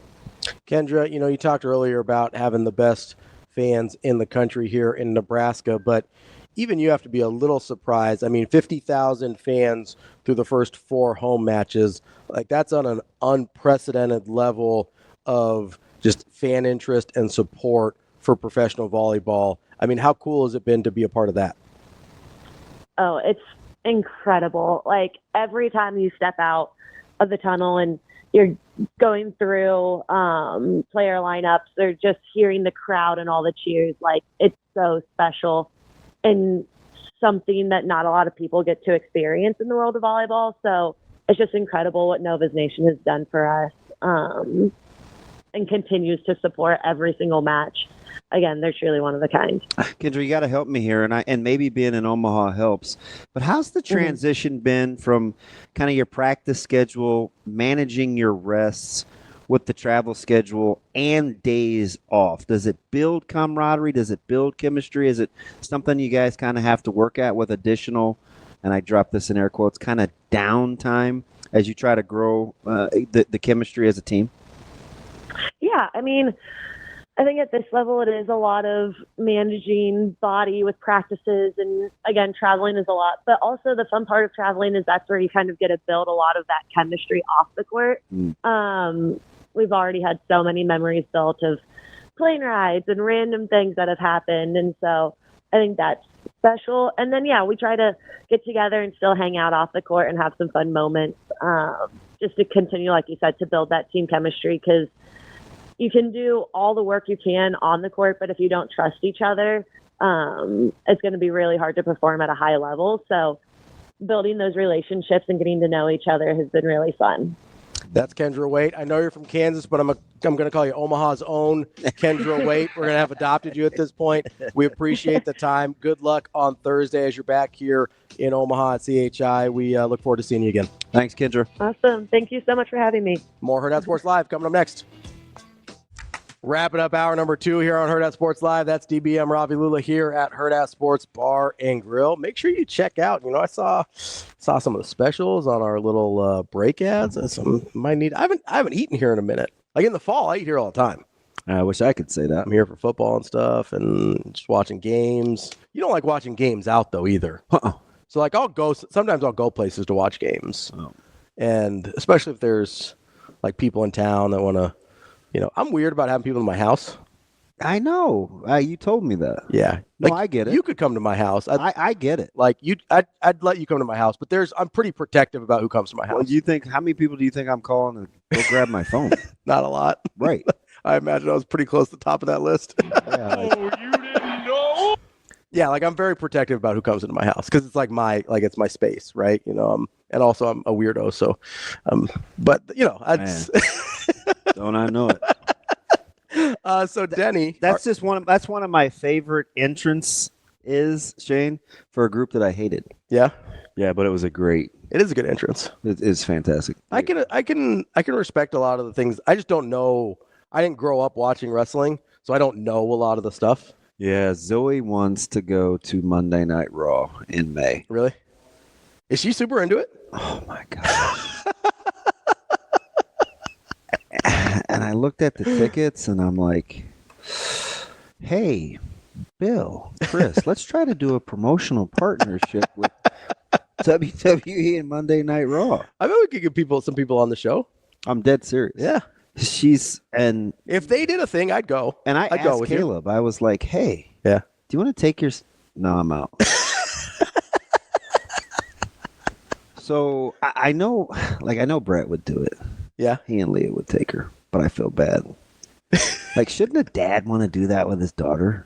You don't like being out, I should be able to take one for the team.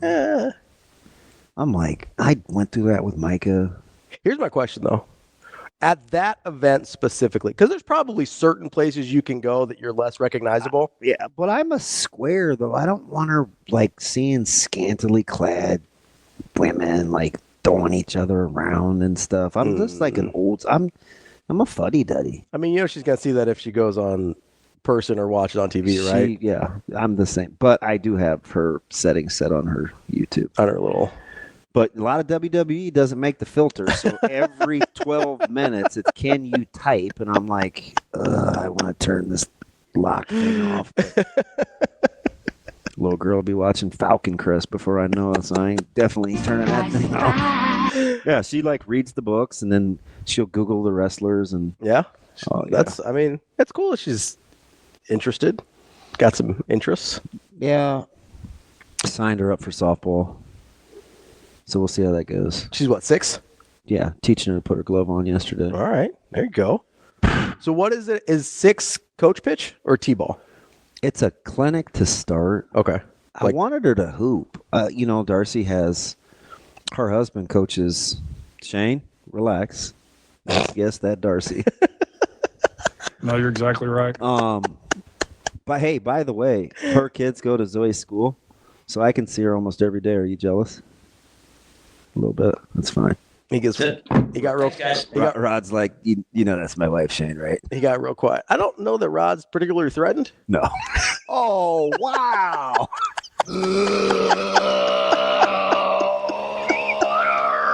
How are you just gonna bus roll my man like that? They've been married for a long time. They have is that what family you together. meant? Yeah, that's all. That's all. I am bad and they know I want her to play basketball with her girls, but Zoe's afraid to fail. Really? Yeah. You got to break her of that. I know. Hard and in a hurry. I know. Go out there, get your face. That'll haunt you. You got to get rid of that in a hurry. Who you telling? Embrace the failure. We need to learn how to deal with failure. Yeah, you know what I mean? Yeah, no, I get it. I'm speaking from personal experience. You got to get her out of that. So it's It took me 30 years. It's too long. I'm just baby steps. Yeah. Yeah. Not gonna lie though, with flag football on the horizon, I think I would rather, if she wants to do anything competitive, I would rather have her do that than wrestle. Sure. Yeah. She likes wrestling. Does she? Yeah. At least that's something I could help her with too. Sure. You have a better framework for it. Softball would be in the same. Right in your wheelhouse. Too, but yeah. I don't know if I want to. You have to get Micah to help her with basketball, though. To sit at 80 games on the summer, though. Yeah. No, being a baseball, softball parent's hard. Oh, it's rough. I retroactively apologize to my parents. It's man, I really wish I was better for making you sit through that. Yeah. My WWE Monday Night Raw, huh? So our guy Denny asked the question on Twitter. He goes, spring game, 2 questions. Spring game media versus alumni flag football game. Good idea or great idea? That's question number 1. 2, how long before an alumni who works for media, DB, how long do they have to be in media before they play for media instead of alumni? Hopefully I'm working. Well, they're not going to have a game. What are you going to call? Yeah, I know. And I just get the sense. Yeah. There's this thing about Coach Rule where he wants to make people uncomfortable. Yeah. Just to see how you can function. So I don't think he would let media off the hook. Mm-hmm. No, of course you can't make him play. Sure. But I think he would have fun with it. Sure. Like, oh, hey, you got a lot of opinions. A lot of hot takes and a lot of opinions. What do you mean? It's not that easy. It's just flag. Like I could see him being like that, putting on subliminal, and he'll call you out, right? It's like he'll call you out. I would probably play with I would prefer to play with Alumni. That's what I figured. I just don't know if any. I mean, I'm not no shot at the media because I may suck, but I don't look at the media and think, ooh, particularly athletic group, fun. And I'm not fun. Like I'm not fun. Like I want to win. Yeah.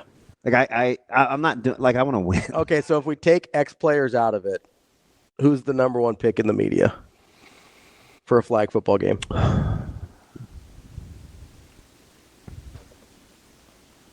It's probably Suits, right? I'm probably missing some young guys. Maybe. Yeah. Like, are we counting online? Sure, yeah. Yeah, I mean, that's media. I mean, Suits would be, and he's fit. He's still fit, yeah. But he played, right? He played in high school. Was pretty good, I think. Yeah. So Suits has got to be up there. I mean, maybe Vershawn. Well, he's a player, though. Oh, but he does media. But, I mean, no X players, if you're taking X players out of it. Because if you put X players in it, it's easy, right? Like I probably would take Suits. Yeah. And then I would want to play wide out. Yeah. Yeah. Just throw me the ball. We'll have to. I'll go get it. We need to get we need to get the Lakers staff in here to do a physical on Andy Kendi to see where the back's at, to see where he's at, because he was an athlete. I don't know if you could get enough Guys. I'm sure you could. I'll play. Don't worry. I'm telling you, they're going to make this a thing. We'll be back with Mike J. Schaefer. Where'd he get picked on Hurrdat Sports? Kicking off hour number 3 here on Hurrdat Sports Live. That's DB. I'm Ravi Lulla, presented by Centris Federal Credit Union. We're joined now by our dear friend and colleague, Mike Schaefer, Husker 24/7. What's up, Schaefer? Not a ton. How we doing here on Tuesday morning? We're hanging in there, man. We were doing fictitious drafts of media for flag football. So so now that it's been kind of floated and Dannon has kind of said it, and Rule would love to make fun of people in the media doing athletic things, would you be in or out? I mean, I feel like if I get the phone call asking to participate, how am I going to say no? Right? Yeah. Like that's. I mean, I like that attitude. Look, I know what I look like. I know my athletic skills at 37 years old at this point. Yeah, if I get the phone call, I'm not gonna say no. Like, I get how it goes. You know what, Shafe? People give you a hard time for being pretty straightforward. I actually love it, but you get it too, though, right? Like, just have fun. It's fine. Just that would be the idea. I mean, the other problem is I'm competitive, so then I would make it less fun by just being my usual whiny self while the competition's going on. If you're competitive, we'll be just fine. See, I like we can ride. I like the competitiveness, but when you're competitive, and I'm the same way, Shafe, then it's another thing comes into play here. It's just have fun and don't get hurt. Yeah. That's where my competitiveness stems from. Like if you have my time and my efforts, and I could get, I'm 50, right? Oh, I'm trying to win now. Yeah. I'm not going out here to. That's why I never understood those guys, Shafe, and I'm the crybaby that I was mad. Weird, I was mad. I was mad about the Pro Bowl guys in that skills competition with Justin Jefferson and those guys being too cool to just finish the drill. I'm like, you don't get to do anything. I looked at it as it's something fun. You're probably not going to get hurt. Don't you want to try to win? And they were just too cool for school. I'm like, oh my gosh. But then I looked at it maybe you always have to be on. So you finally get a chance to just do something. But I don't know, man. I don't care if you give me mascot hands or whatever. I had to catch a ball. I'm trying to catch that thing. You know what I mean? I don't know. I do know what you mean. Yeah, it's they're very much a vibe of that. It's just like, hey, we're paid to be here. Like we're not going to go too far beyond on this thing because you don't want to get labeled as a tryhard, right? I'm definitely a tryhard. So, Shafe, here's my $1 million question. All right, I asked DB this, and we had some debate about it. If we're taking X players off the table, who's the number 1 overall draft pick for the media? Okay. So, like, you can't take DB. Right. No, I understand that stipulation there. Did you want to say no bleep? Because you can if you want. Well, Shafe, No, that's okay. I don't swear when I'm on air, generally. I felt like I had to clarify because I gave that prompt to DB, and he said Vershawn Jackson. And I go, well, bud, that doesn't really. Hey, do you like his delivery retelling the story so he can low-key hammer me? A little bit. A little bit. He didn't spend a lot of time setting it up though. No. He just got right into the part where you were completely wrong and looked wrong and missed the instruction. Yeah, there wasn't a lot of hemming and hawing there. We only have so much time with this, Shafe. I wanted to get to the point. So there's like a part of me that it feels like the obvious one would be Robin Washut, just based on the fact that he works out, looks like he's still athletic. Like you go that route initially, but then I'm trying to think like I always in my mind think I'm still one of the young guys in the Nebraska media, which is no longer true and hasn't. Which means there are actual young people in the Nebraska media who are closer to being near their, if they had any athleticism, peak athleticism. And now I'm trying to think of like who that would be exactly. But I've never seen Will. Is Jake a good athlete? Sorensen? Oh yeah, yeah. But he's in our age too, isn't he? If it's golf, if it's tennis, I know that he can do that. But I once threw out there Sorensen versus Sipple in a free throw contest, and I legitimately have no idea which one of them would win. Oh. And that feels like that is a very damning thing to say out loud about any individual. So Sorensen is more of an individual sport athlete. Well, it's because that's the only context I've seen it. Like I've seen him swing a bat, and he can play softball. Okay. What about Happer? Happer's a good athlete. Yeah. He's a little undersized. He didn't get Dave's ringing endorsement. He's a little undersized, but he's, doesn't strike me as overly twitchy either. Like, how long are we waiting for him to get open? Yeah, I mean, he's not juking somebody out of their shoes. I didn't know you were going to button hook. But with Happer, like, he's got a decent arm, so then is he playing quarterback for you? Is he dissecting and throwing at that point?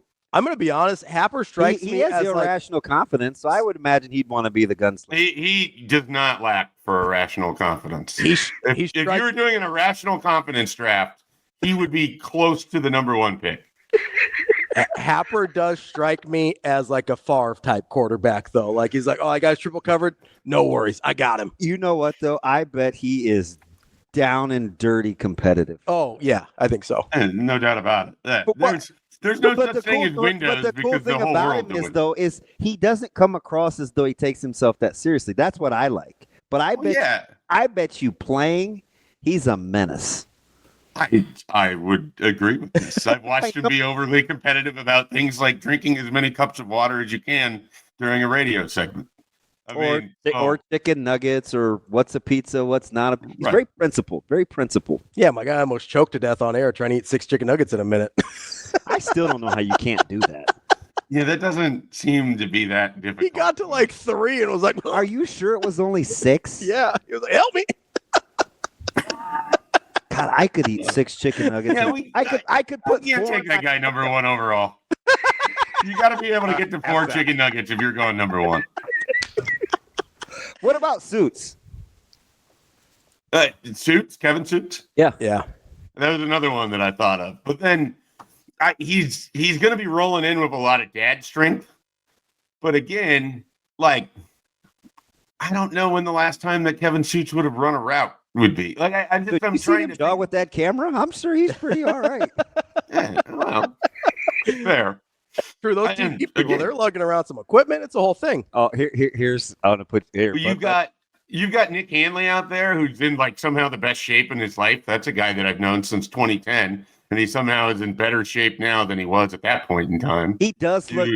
So should I be careful confusing thin with fit? Yeah. Probably. I think, yeah, be careful there. He does, but he does look fantastic. He does. He looks good. Yeah. And he, I believe, played high school quarterback. So he did. That's a Millard West product. I would consider Nick Hanley on the short list of early picks. We're missing a pretty big one. Kurt brought it up in the chat, so I'm not going to give myself credit. He was a former player, but not football. Nicholas Allen Baugh. I don't know if he can still move though. Okay, I'm saying because he was a good quarterback back in the day. Oh, he's got some old ankles. I completely neglected that one entirely. I would take Baugh just because while I'm being competitive, I want to laugh. I'd have a good time. Like Baugh would be a good time. Good locker room guy. A couple of my, so I got a couple of buddies. My funny out of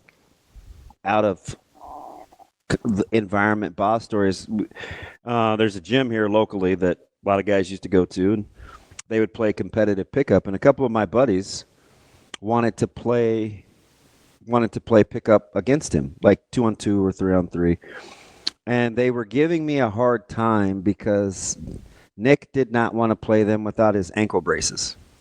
And they were at this said gym, so they thought that was, oh man, he's dodging us, like who needs ankle braces, blah blah blah. But that kind of gives me an inkling into his level of competitiveness, right? Like he's got to be. You got to feel like you're safe and secure, right, to be able to go full bore. I'm gonna be honest. There's a 0% chance I'm playing any pickup ball without ankle braces on. Like I've got. Really? Oh yeah, I've had like my ankles diced up. Like I've had surgery on them. I'm not doing anything without the braces. So sneaky late round pick for you here. You don't want to sleep on Brian Christopherson. He's like a 14-sport athlete at Omaha North.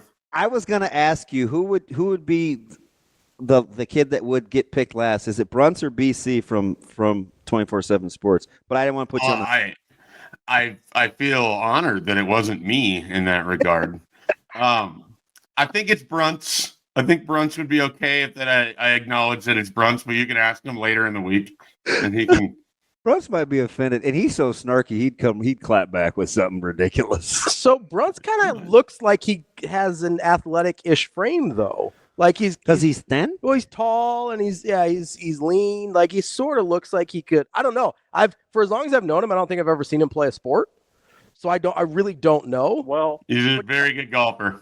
That I can tell you that. I think I knew that. Is he really? I think I knew that. But yeah, I don't think I've very good golfer. Seen him play a sport. So I don't have a good. But I just look at him and I go, I could see some athleticism there, maybe. All right, I'm going to get to Nebraska football. Again, he's got the double dad. He's got the dad strength. Rumors are he's rolling around Lincoln wearing a weighted vest when he goes for his walks. Like, I mean, so he's getting in shape for it. He's getting ready. Yeah. I feel like what I can offer here is just scouting reports on various media members that are all going to get mad at me for saying things. Say I would love it if we had like a media member combine before the draft. Oh, good. So we could answer some of these questions. I cannot imagine how many hamstrings would just be shredded by that thing. I've got one question. Who swings the best stick? And I mean bat, not clubs, and the Schaefer household between you, Shelby, and Hudson. Well, I don't think Hudson's ever swung a bat, so he is out. I think it's me. I don't even know that Shelby would argue that a whole lot. I don't think that like baseball, softball was really her forte. She could swing it though. Yeah. All right. I don't think she would argue it that much. Safe here for no shame. I know that she would be an extra hitter. You're not really wanting to put her in the field somewhere. All right, Mike J. So to land the plane with that weekend, how does recruiting work? Do you think or envision if it's going to be an OV weekend around the events that are going to happen in April? Well, I don't know yet that it will be because they've set up a lot of visits for people in June.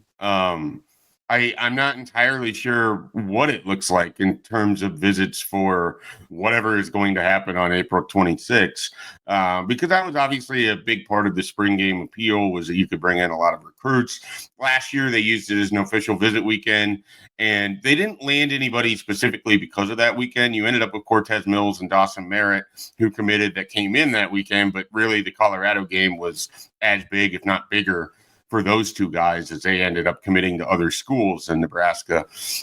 So I don't know how much official visits will ultimately matter for whatever happens at the end of April, but you were able to bring in, over 100 recruits most of the time for the spring game.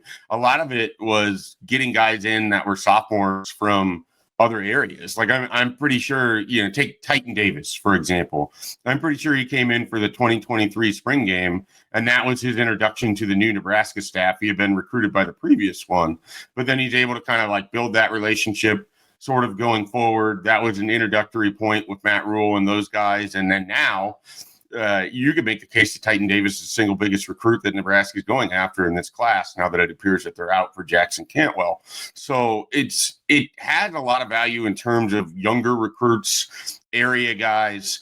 It is a great opportunity to get recruits from Colorado, South Dakota, Kansas, Iowa, Missouri to come in for a Saturday. And then you would see the staff kind of prioritize, because they can't spend time with everybody. So I don't know how you're going to be able to replace that aspect of it. The official visit thing will be interesting, because as it is right now, anyone that I've talked to or seen on our site that's talked about a Nebraska official visit, it's all been in the month of June.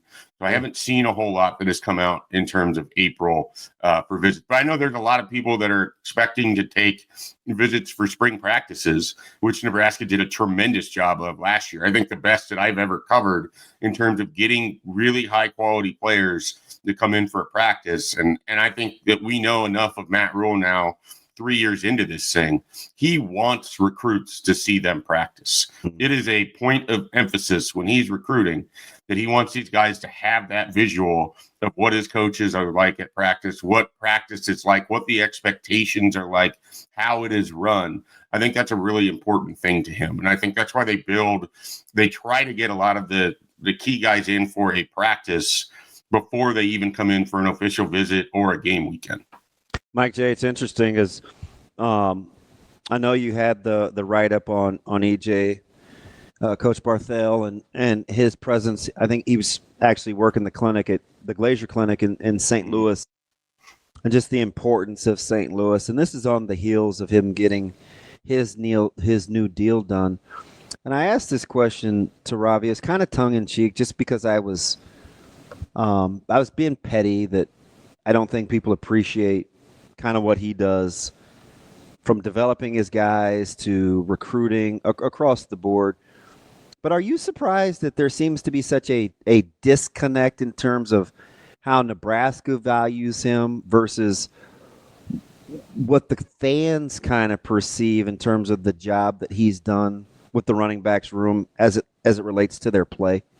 I'm not super surprised, because I would say that I'm at least a portion of that disconnect, because just if I stack up how recruiting has gone for EJ Barthel versus, say, Rob Dvorak, or, different people that came in at the same time, it's harder to slot in specific names with EJ Barthel. Now, at the same time, I had a really good conversation with a high school coach in St. Louis that was at that clinic that knows EJ really well, and he talks about just what he's like when he comes into St. Louis and the value that he's created for Nebraska and that community, and the way that he reflects Matt Rule when he's there. Like he basically went as far as to say EJ Barthel is like a mini Matt Rule. When guys get to sit down and talk to EJ Barthel, it's like Matt Rule is being represented, even if he's not in the same room. And he thought that was a really valuable aspect that EJ brings to the recruitment. And so the more I have dug in and talked to people, there's definitely more value than what has been brought in terms of total commitments. I think the other thing that's relatively hard is that at the running back position, Emmett Johnson has come from third string or further the last 2 years. So then it's a question of, are they not evaluating well enough to determine their best running back? Like, how often do we, and it's not just a an EJ Barthel thing. I think he's also paying for the. I think he's paying for the sins of previous staffs. I mean, people are and I'm led the charge of this. You've done enough radio interviews with me in the last decade.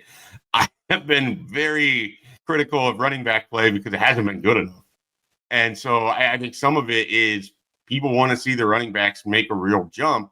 And so you kind of hold EJ Barthel against that. It's difficult because he's in a position where he has one player that's on the field. Like when I talk about Rob Dvorak and I wax poetic about what he's done, he has multiple bites at the apple, if you will, whereas EJ Barthel is largely condensed to just one player. So how you felt about Dante Dowdell or Emmett Johnson, when they were in, would be reflective of how people felt about EJ Barthel. Now, the running back play hasn't been out of this world. It's been fine. And so I think that's sort of reflected in how people talk about him. The recruiting hasn't been amazing, and the on-field play hasn't been amazing, but that doesn't mean that he doesn't have a ton of value internally. I think it tells you a lot that they kept him. I think it tells you a lot that Texas and other schools were interested. And I have to square all of that up because if you would have asked me in November, I wouldn't have ranked him particularly high if you're like, hey, give me the value scale before the staff change. Give me the value scale of how you perceive all these guys and how maybe they're perceived internally. But part of that is you have to talk and you have to look and you have to listen. I mean, these are all things that are part of it. But the production hasn't necessarily been there from the running backs or from the recruiting to just make people go head over heels. It doesn't mean that he's not working, though. It doesn't mean that he isn't doing good stuff behind the scenes. It's just the forward-facing, front-facing stuff that fans are going to see. I mean, it's just kind of what it is. The results are fine. Let me ask you something, Schaefer, and I want to get to hoops here. And I guess with a new clock, we can do what we want if you have another 28 minutes. Kidding, but not really. I have you tell me when I'm out. Okay, so let me ask, why do you think, because I would make the case, like if you, and I know, and hopefully we get that sit down or whenever you come up where we can spend some time together, but could I make the case to you if I said, you know what, Schaefer, I don't get it. I look at how Dowdell was 2 years ago versus how he left this program. I look at Emmett when he first got here to what I've seen. I saw the relationship built to get Ramir to hang in there. I think Mekhi Nelson is significantly better physically than people have yet to really see. I think Quentin Ives has come a long way. What could I just make the case that guys get better the longer they're around them and have that be a conversation starter? Yeah, I think you can make that case. I think the hard thing is that you have to weigh that case of you being in the building, in different areas of the building, watching different things and what the average fan sees. Anyone that's watched Nebraska football over the last 2 years. But everybody could see Dowdell last spring to Dowdell this year. Sure. And he made a big jump. There's no question about that. But it's just like the way we talk about Nebraska going from 5-7 to, 7-6. It's progress. It's better, but it's not where people think this program should be. I mean, part of playing the running back position at Nebraska is that you're weighed against Amon Green, you're weighed against Rex Burkhead, you're weighed against Amir Abdullah, you're weighed against Lawrence Phillips, you're weighed against one-season wonders like Brandon Jackson. You're weighed against great, great, great players around here. And Nebraska's running backs have been solid. I stopped short of even saying they've been good. Like, I don't think they've had Divine Ozigbo had a good season. Nebraska hasn't had a great season since Amir Abdullah. They've had one good season from an individual running back. They were effective at times last year, but they couldn't take over the game. They couldn't carry things for Dylan Raiola. Now, what does it look like with Dana Holgorsen calling the running game? Because it looked a lot better in the final 4 games of the season than it did earlier. I love what they were doing by getting those linemen, the interior guys, getting them out pulling. The game plan against Wisconsin and how they ran the ball against Wisconsin, if that's a preview of what it's going to look like in 2025, I think Emmett Johnson's going to be a really, really good player. But until that all happens, it's a lot of conjecture. I mean, we heard so much about Quentin Ives. What have we seen? We saw a 2-yard touchdown run. That's all we know about Quentin Ives. All I can tell you is that Nebraska beat out Monmouth for him.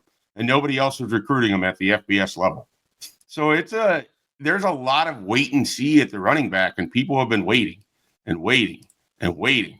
We haven't seen that much yet, but that's the thing with that position. And the hard part is E.J. Barthel and these running backs are weighed against a history where you can make the case that outside of maybe defensive back or, certainly offensive line, like running back has been one of the most premier positions in Nebraska football history. And so for them to be in this cycle where it's just very average to below average year in and year out, and people that remember what it was like when the third string guy, who's currently talking to me on the radio right now, could come in and run for 100 yards and win the Orange Bowl MVP, those days are so far removed from where we're at. And I know it takes way more than just a running back for that, but that's what it's up against. It's a really we talk about it from the program perspective. Think about it from individual positions. Like, people have high expectations for running backs, and they haven't been anywhere near them here. Schaefer, let's switch gears to basketball real quick. Obviously coming off a disappointing loss and just general ugly performance last night. Where's your, I guess, I keep asking this every week, like, where's your level of confidence? 3 games left. Do they have to win all 3 in your mind? Can they get in being 2 out of 3? Like, where are you at? I think if they win 2, they're at least in Dayton. So I continue to feel better about it than some do. It certainly would have helped Nebraska's case last night had they won that game. I think they would be in a really, really strong spot had you finished that game against Michigan. And I cannot envision a lot of times in my life where you play a ranked team, you hold them to 49 points and you lose. Like, that was one of the worst offensive performances that building has ever seen. And I think I once watched Cincinnati, Nebraska go into double overtime where they both scratched into the 50s. So, I mean, it's seen some things, but that was really rough last night. That's a high bar for bad offensive performances. It really is. And, the thing I kept coming back to is, man, it would have been tough to be a teammate of Bryce Williams and go into that locker room last night and asking yourself, did I do enough to help our team win? Because the answer for everybody, other than maybe Sam Hoiberg, is no. Because it was, everyone took their turn on missing a point-blank shot or missing a wide-open look. And Nebraska had great looks to finish that game. Even Bryce, had that look off the inbounds play, wide open on the baseline to give you the lead, and he just couldn't cash it. And so, and then I tweeted this, watching it in the moment. I was stunned by it. 10 out of 10 times, I want Bryce Williams taking that ball to the hole, trying to get a foul, trying to finish at the rim. He's the guy I want finishing the game. And I understand Connor Season's wide open. I understand it should be a high percentage 3, but it's still a 3. I'd still rather have Bryce Williams going to the hoop. Let me ask you something, Schaefer. When you're looking at, because Ravi said something off air, and I gave him a little pushback just because I'm like, well, this is the same team that we were talking about during the 4-game win streak, and it's also the same team that we were talking about the 6-game losing streak. And he said, maybe Nebraska just isn't very good. How are they still in the position where we have these kind of opinions? Because he's certainly not alone on a take, but where we stay right in the moment versus looking at a body of work or the totality of a season. Yeah, I think it's tough because when you're kind of a average to above average to sometimes below average team, you look really mediocre. And one of the worst things you can be in sports is mediocre. People can accept if you're really bad because it's easy to tune it out. People can accept if you're good or really good because it's easy to get behind. When you fall in that middle, you can look like everything, right? Like, you can look like one of the worst teams in basketball, and some nights you can look like one of the best. And that's what I think they are. I think they're an average to above average team playing in a tough conference where there are no gimmies. And they took, again, Michigan scored however many they did against Michigan State. They had that team to 49 points. Michigan looked horrible. And yet Nebraska didn't finish the game. They looked worse.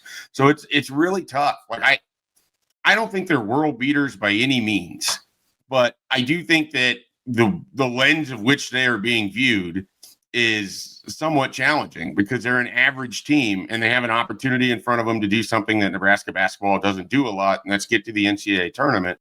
And so people are going to think that they're bad if they can't finish this out instead of just acknowledging their average in a good conference. Schaefer, appreciate the time as always and a little extra time here today. Maybe get out there, get some stretching going just in case we got to play this flag football game. Let's make sure those joints are loosened up a little bit, all right? You know, for like 30 plus years, I was just naturally flexible. I know that's hard to believe because I look like the Kool-Aid man, like from a physical standpoint, but just naturally flexible. The last couple of years, there's been some times on the golf course where you take a swing and suddenly your back is just it's not right. So I've actually had to learn that stretching is a valuable thing now in my Imagine at my age sneezing in the shower and it actually hurting me. So. Hey, that happened to Sammy Sosa. So if it can happen to an elite athlete like that. Wow. Sammy had some other things going on. We don't know what DB does in his spare time. Not bleach. Jake, we appreciate the time as always. We'll talk to you next week. More Hurrdat Sports Live coming up next. See ya. We're back here on Hurrdat Sports Live. That's DB. I'm Ravi Lulla on the Pillar Exterior stage. And it's time for Bet On It, where we try and make you a little bit of money. Well, DB does mostly. I don't make good picks. I wouldn't take my advice. I'm just going to put that out there. A little disclaimer. Yeah. What? I just don't like. Sometimes you just have to laugh at people's ignorance. Yeah, I mean, there's a certain point where you just have to be like, oh, this person's just being obtuse for the sake of it, and that's kind of what's. Now I just question overall. Like, I don't know, it's weird, but anyway, I don't know how much money we can make, but it is a significantly better slate today than last night. Yeah, there's a couple tricky ones too. We had a few days of not great games over the weekend. Okay, I'm just gonna address this. Okay, he's not very smart. So we were talking about Coach Barthel's coaching prowess. I shouldn't let one guy dictate show topics, but ignorance is ignorance. And in Game Dog, you have the what you should do. Except you're your biggest fan. Just call 888-638-4876, and we can actually have a conversation. So, because I don't want to talk about moving the goalposts, but I was talking about Coach Barthel's coaching prowess, right? And whether you like overall end, because let me just set the whole context quickly. We don't love the end result of the running backs, right? Yeah. Schaefer talked about them being compared to. We want to see a 1,000-yard back. We want to see a bell cow. We want to taking over games, right? And we heard Coach Holgerson come in and say, gosh, especially after SC or the game before that, guys get into the open field. They got to make one of those guys miss. They got to break those a tackle. Guys are making tackles. Yeah. Our guys aren't. We have to make them miss. So I asked about the disconnect on what fans typically think about Coach Barthel versus to what Nebraska thinks about Coach Barthel. And I said to Schaefer, you guys get better on his watch, right? Spring EJ was not very good, right? Had the 43-yard run, and it was like he was playing against Manu. Outrunning guys, didn't look very fast. And then you saw him for periods of time last year, and you're like, oh, God, he's gotten significantly better, which is what Schaefer and I were talking about. And then we get to these conversations about Dowdell's prowess, and that wasn't the conversation. The conversation was, does a guy, because really, did he improve? Has he improved? Because I think when we talk about coaching staffs and stuff like that, at some point it has to be a certain amount of wins, obviously. Sure, but you don't want guys getting worse. Either on your watch. Right. You want them to progressively get better. And I said, was there another coach where you felt like every guy in that room got better? And this was a segment for a couple of days in a row. I brought up Knighton. And I said, you know what? Knighton is a guy outside of Cam Lenhart. I would and Nash, but Nash was hurt. I'd say Nash was banged up. But he got better the first year under Knighton. Yeah, 100%. So I think I'm going to give him that one. 100%. I don't know what to do with Cam. I really don't. You could maybe make the case at tight end. Sure. Yeah. And the only other position group that's in the discussion is running backs. Yeah, because I think because you could make the case Ben Scott kind of regressed. So I was going to bring up O-line because I think overall I really like the progression of the offensive line. I think they've done a really good job as a unit, but I think individually Ben Scott was better as a junior than he was as a senior, or senior versus super senior, however you want to qualify him. He was better his first year at Nebraska than he was his second. I think Justin Evans, if he didn't get worse, I don't know how much better he got from year 1 to year 2 as a starter. I think that now, again, offensive line can be tricky to evaluate because of how dependent they are on each other, right? So I'm willing to have that conversation too. But there's only a few units on the team that I would even bring up, right? Wide receivers, not in the conversation, right, at all. Over the course of the year, I wouldn't put quarterback in the conversation. And you only have the 1 year sample size, so you can't go year over year with Dylan yet. Although I would say Heinrich's gotten better year over year as a quarterback. I wouldn't say that about defensive backs. Nope. Wouldn't say that about linebackers. Nope. Certainly wouldn't say it about any specialists or special teams. So that's what you're left with, right? And now if you want to go to, hey, he needs to bring in better guys to make the room better, like I can hear that conversation. But if you're talking about the guys that have been in the room, they've all gotten better. Like Dowdell, whatever you think of his overall talent and ability, Dowdell got better from spring to fall. Like anybody who doesn't see that isn't worth talking to. Like I don't know a single person who knows what they're talking about that doesn't think Dowdell got better from spring to fall. Now, if you're like, hey, he's still not living up to what I think his talent is, or he still wasn't as good as I wanted him to be. Or the expectation level of the position, maybe. Yeah, and that's what I hear you guys say. And the expectation. You want more out of the position. I do, yeah. Okay. And the expectation level of a 4-star transferring from Oregon. That's a lot of what Dowdell's problem was. If he's a 3-star transferring from Ohio, we're like, oh man, Dowdell, pretty good. It's the same thing I do with Christian Jones, and I've called myself out on it. If Christian Jones is a 3-star, not a Butkus winner, and I'm like, oh man, really good frame. I like some of the things I saw from him, but I view him through a different lens because of the accolades, right? Same thing with Dowdell. 4-star, coming from a really good program. I expect more. Is that fair or not? I don't know. Which is funny too, because you asked me why I didn't like him early on when he first got to campus. Well, you're one of the few guys that's not bringing up Dowdell, and I'm like, I just don't love the running style. Sure. And for that, and kind of the changing his frame a little bit and stuff like that, I'll be curious. I don't know if I can use Ives as like a developmental study. Yeah, we'll see. But he did look significantly better, and this is just practice, to Schafe's point, which I thought was a good one, right? Because I do have some advantages that other people don't, like if I'm seeing guys more. Sure. And we're not seeing him in games, so he can't really use Ives. Yeah, because you don't have a lot to go on. Outside of the touchdown. Yeah, you don't have a lot to go on. Same thing with Nelson. We don't really have a lot to go on publicly. Right. About what to do with him. So who's the case study for talent eval? Is it Parker or Nelson or both? Probably both, right? Yeah, both. Okay.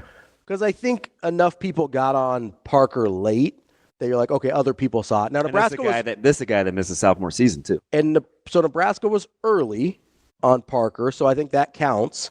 But yeah, if Mekhi Nelson turns out to be a guy that is productive and useful in the system, I think that's a really good win for talent eval. I also think Quentin Ives would be too, because as Schaefer mentioned, not a lot of other people in the FBS level were on him. So if Ives becomes a productive back, that's a huge win for talent eval, right? Because nobody else. Same thing with who was from Montana, the receiver, Keelan Smith. Yeah. That's a guy not a lot of D2 offers, not a lot of other people are on. If he develops into a dude or a productive player at the Big Ten level, that's a huge talent eval win, right? Because nobody else even was looking at him. So that's like, those are the guys that I look at where I go, hey, that's a win for talent eval. So Mekhi Nelson, Quentin Ives kind of fall more in that category for me than Jamarion, even though Nebraska was earlier on Parker than most.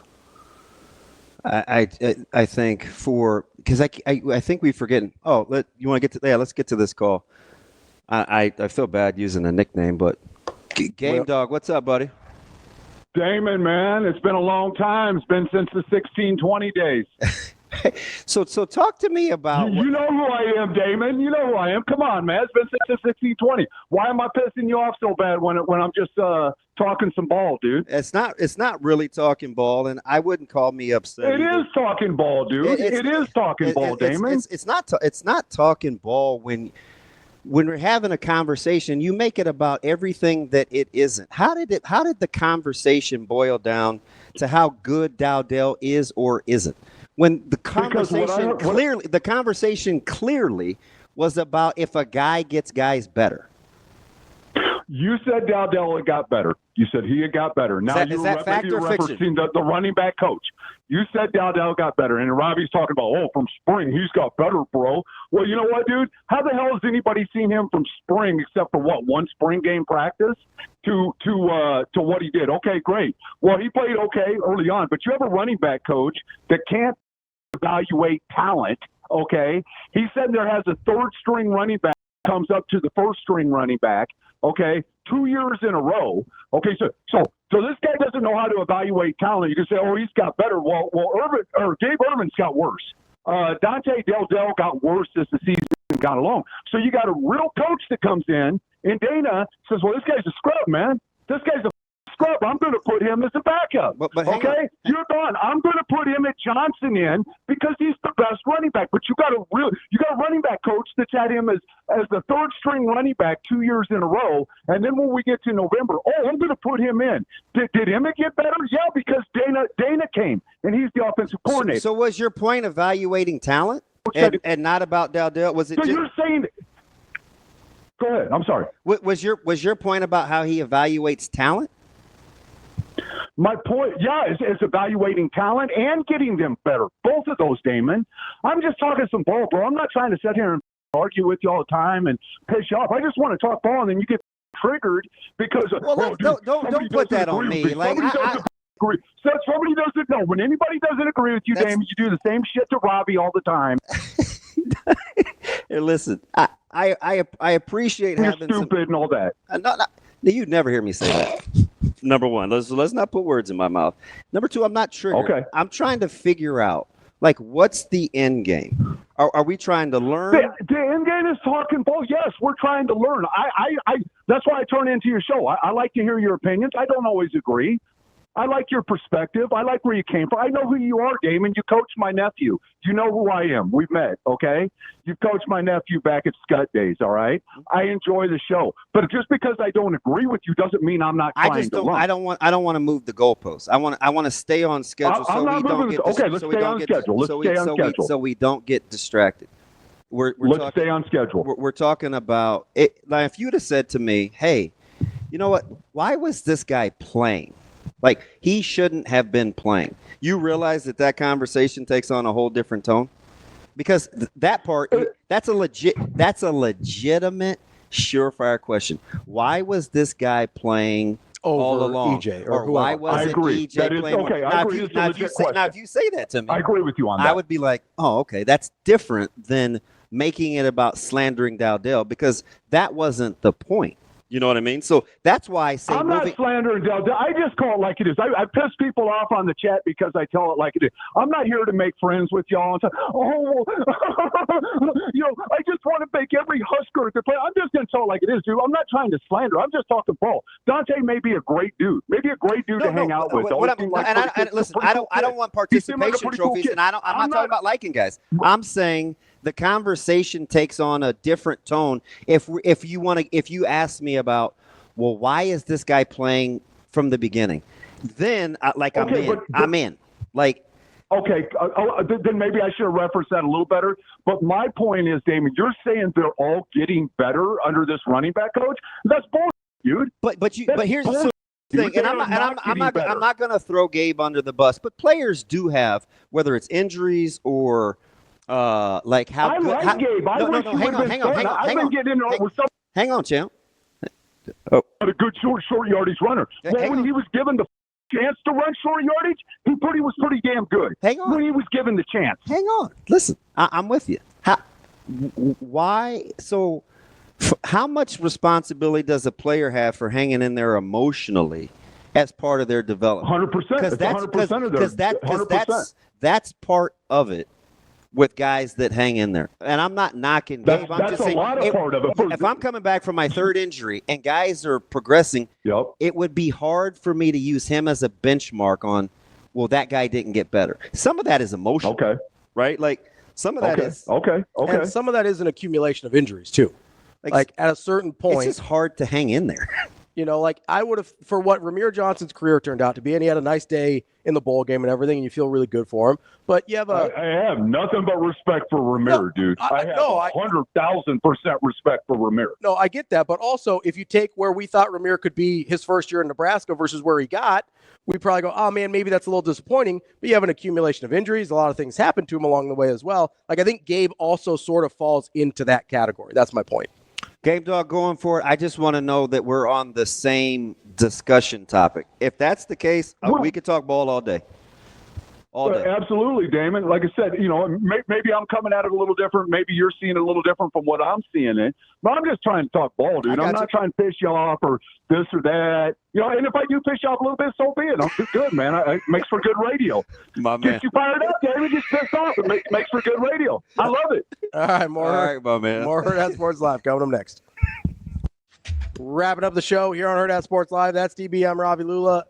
We are here at Hurrdat Sports Bar and Grill. We're actually going to get to some picks now with DB here. Pretty good slate of games we got. Yeah, some sneaky, some good. This will be a good chance for you to watch games late. I know. Watch some late television. Late games, which I'm going to have to because I'm going and hanging out with those yahoos over at NBNR today. Oh, that'll be good. Yeah, we'll have a good time. So AJ wanted those guys to play O-line and 7-on-7. Does he? Are they? It's just a 3-man. Yeah, no. So I'm taking KB as one of my wideouts. I've played with him before, and he's a good athlete. He's fit. Can he snap? Because those guys are always open in flag. I don't know if he can snap or not, but because we were kind of just doing the Hurrdat hike deal. Yeah. But he was getting open, good hands. I was impressed with his. So he's the ringleader of that group? I don't know if he's the ringleader, but that's a guy that I know I would take as a receiving option. Okay. I haven't seen any of the other ones do anything athletic, so I can't really speak to it. Mike looks like he's pretty built. You know, he's a pretty big guy. I don't know. Well, Mike D. Yeah. Yeah. All right. Jared looks like he would be super competitive. I feel like he would maybe go over the top a little bit, might kill somebody. He also strikes me as the type of dude that'd be telling jokes as he's like giving it to you. Yeah, maybe. Like Larry Bird style. Yeah, dude, it's sarcasm. Yeah. Hey, I got a 6'6" guy guarding me. That ain't gonna work. Jared's gonna be mad when he's got the white guy covering him. He's like, what is this? What is this? No, I'm picking against my guys tonight. I think I know who it is. Who is it? You are going. I'm gonna bet on your bet. That's what we're doing. It's called the derivative. We need to do a couple of small little $20 so I can build up another free dinner.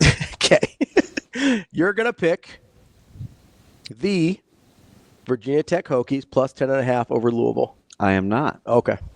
That's a good pull. That's what I thought was. But that number's right. That's a good pull. Okay. I'll give you one more crack at it. Okay. Let's see who else we got here. That's a good one. You're certainly that is good deductive reasoning. You're certainly not taking Miami over Duke. Georgia plus 6.5 at home against Florida. Correct. Mostly 7s. It's like minus 118 right now. Yeah. Okay. So I've seen mostly 7s. I like Georgia getting 7 at home from. You were right. From Flo Rida. I do hate that.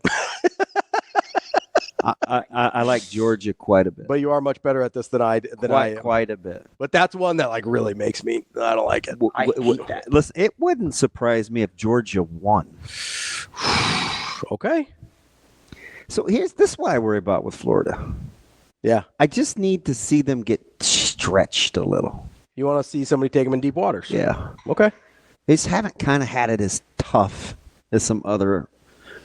You know who we said that about last year? Yeah, I know. UConn? I know. Did it matter? No. Okay. I'm just asking. I'm just checking. And Florida has more pros on this team than UConn did last year. UConn did last year. Yeah. But I like. You like Georgia tonight? I like Georgia. Okay. Any other ones? Not so much. I took a look at the Salukis. Okay. I think they're Going 7.5. Southern Illinois on me. I'm a little surprised because you've bet on them before. I'm a little surprised you weren't looking at LSU at all. Thought about it. Okay. But it's a big numbers, double digits at home. Little gun shy. Sure, yeah, because they beat you last time. And they go through, a game in which they led, they ended up losing by, I think, just the point. I missed that by a point. Mm-hmm. The scoring droughts. They don't shoot it well enough. How do you? I mean, it's not like Tennessee really fills it up. I know, but they're better defensively. They're so good defensively. I just worry about like a bucket late or something. Sure, but I believe me, it almost fits. It almost fits all the criteria. I like LSU. It was in the hunt. Is Alabama minus 8.5 too big for you? No, okay. I think that's right. I think Mississippi can't hang with them offensively. Mississippi again, State. Sorry. Here's the thing about them is they got a certified bucket getter. Mm-hmm. But man, that's about it. Okay. They can go through some lulls, some stretches. Now they are playing against a pretty porous defensive team at times, especially off the dribble. Here's the yes. Oh God, yes. They could see. It's almost like he's not very fit. I could see that. I can see that. I just need him to sit down a little bit. Stop letting guys turn the corner. If it's not a fitness issue, it's certainly an effort issue. Those are kind of the two things that look similar a lot. Yeah. I will say, watching teams just go to the rack against Alabama is just horrifying for me. Like I could never just turn in the corner at will. I could never bet on them for any reason. So that's why I kind of look at them as a team to bet against. But there is one thing that I will say is a lot of times we confuse a bad defensive team and assume that another team will be able to take advantage of that. You have to be functional on offense still. Yeah. Like a bad defense doesn't automatically mean you're going to score points because you still have to be functional offensively. So did you look at Illinois State and Southern Illinois? No, looking at it right now. Sorry, I was looking at SEC for a minute. Look at the conference record. They have the exact opposite records. Okay. 17-12 and 12-17. Yep. And right now, pretty close in conference though, just a couple games apart. Yep. Yeah. 60-some-odd% of the people on Illinois State. And it's a 1.5. 1.5 on the road in Carbondale. I like Southern Illinois. You ever been to Carbondale? Been through it. It's not great. I'm going to be honest with you. It's not great. Actually, it was kind of more the skirts. Where did we take? So we veered on the highway instead of staying on 435 west to go to Madison, maybe? Because I know we had just come through Dubuque. Oh, so you went you went into Illinois before you went up. Yeah. Okay. Which I don't know why. Yeah, that's not the best way to go. I don't know why. I have to. Takes longer. Well, it was only about. Well, it was about almost 30 minutes. Yeah. I don't know if it was because of an accident or not. Sure. Yeah, no. It's the closest I had been to Dubuque too, by the way. Would not recommend Carbondale just for like funsies. I think we bumped into Peoria. I would not recommend Peoria. No, but I've been there. I got my teeth kicked in Peoria. Really? Oh, he got cracked on one play. That's why I have veneers. Oh, really? Oh, yeah. Yeah, I went to my sister visited Bradley. That was a Bruce Cowdery led Peoria bunch. What? Nothing. Did I remember his name? Arena football's great. Beef wanted him. No, I love the random names and places. Like, I'm not being sarcastic at all. Like, arena football is great. Yeah. Like, you end up with so many. Do you know who his best player was? Who? He went to Coe College. He ended up in the NFL. Yes, he did. He was a Buffalo Bill. Oh, what's the guy's name from Coe College? Mr. Jackson. Fred Jackson. Yeah. Yeah. I wanted to say Fred Taylor. I was like, that's the wrong Fred. Fred Jackson. Yeah, that dude was spectacular. Yeah, that's a good one. Mm-hmm. You know what my favorite Arena League story of all time is? So when Peter Warwick was like winding down his NFL career, he played in Bloomington in the same league that the Beef were in at the time. And they, unfortunately, Bloomington didn't come to Omaha that year because I 1,000% would have been there because I love Peter Warwick. But apparently he wasn't cashing any of his game checks. Because he's just keeping them. They were just in his locker. He's like, no, they were still giving him paper. Oh, I guess back then you probably got a paper check. Yeah, probably because this was like 2010-ish. Yeah, 2009. That was about to cut off. That's right in the range there. But he just wasn't cashing his checks, and he's like, oh no, I'm straight on money. I just want to play. Yeah, and I remember the reason that Nato wanted to bring Bruce in to coach Omaha Mm-hmm. is because he could just get players. Because Fred was a Sioux City, he was a Bandit, Yeah. and then Peoria wanted to make one more run. And I'm like, how'd you get this guy from the Bandits? Yeah, Because they were good back in the day, Bandits. Both teams were good. Yeah. Peoria and Sioux City were good. I'm telling you. Well, and we've got, Omaha Beef kick off their season here in, I think, Sunday. a week from Sunday. Is it a 3:00 kick? Oh, no, it's Sunday. It's Sunday. Yeah. It's an exhibition, though, I think. I think it's their preseason game. 3:00. I think so. Get it kicked off. Do they still call it the Slaughterhouse? I think so. And I told you that setup out here. it's pretty I nice. think it's pretty sweet. Also, you can stream it exclusively if you're not there at the game, which you definitely should be. You can stream it exclusively on Hurrdat Sports. When's the Texas Roadhouse dinner? I don't know. I'll have to check in with our guy K-Dub and see when that is. I missed the details on it. I saw the video, but I didn't lock it in there memory-wise. Lock it in. Lock it in. Lock it in like the Georgia Bulldogs. Georgia Bulldogs over your Florida Gators. I don't know about that. DB likes it, though, and he's better at this than I am. We'll be back tomorrow with more Hurrdat Sports Live.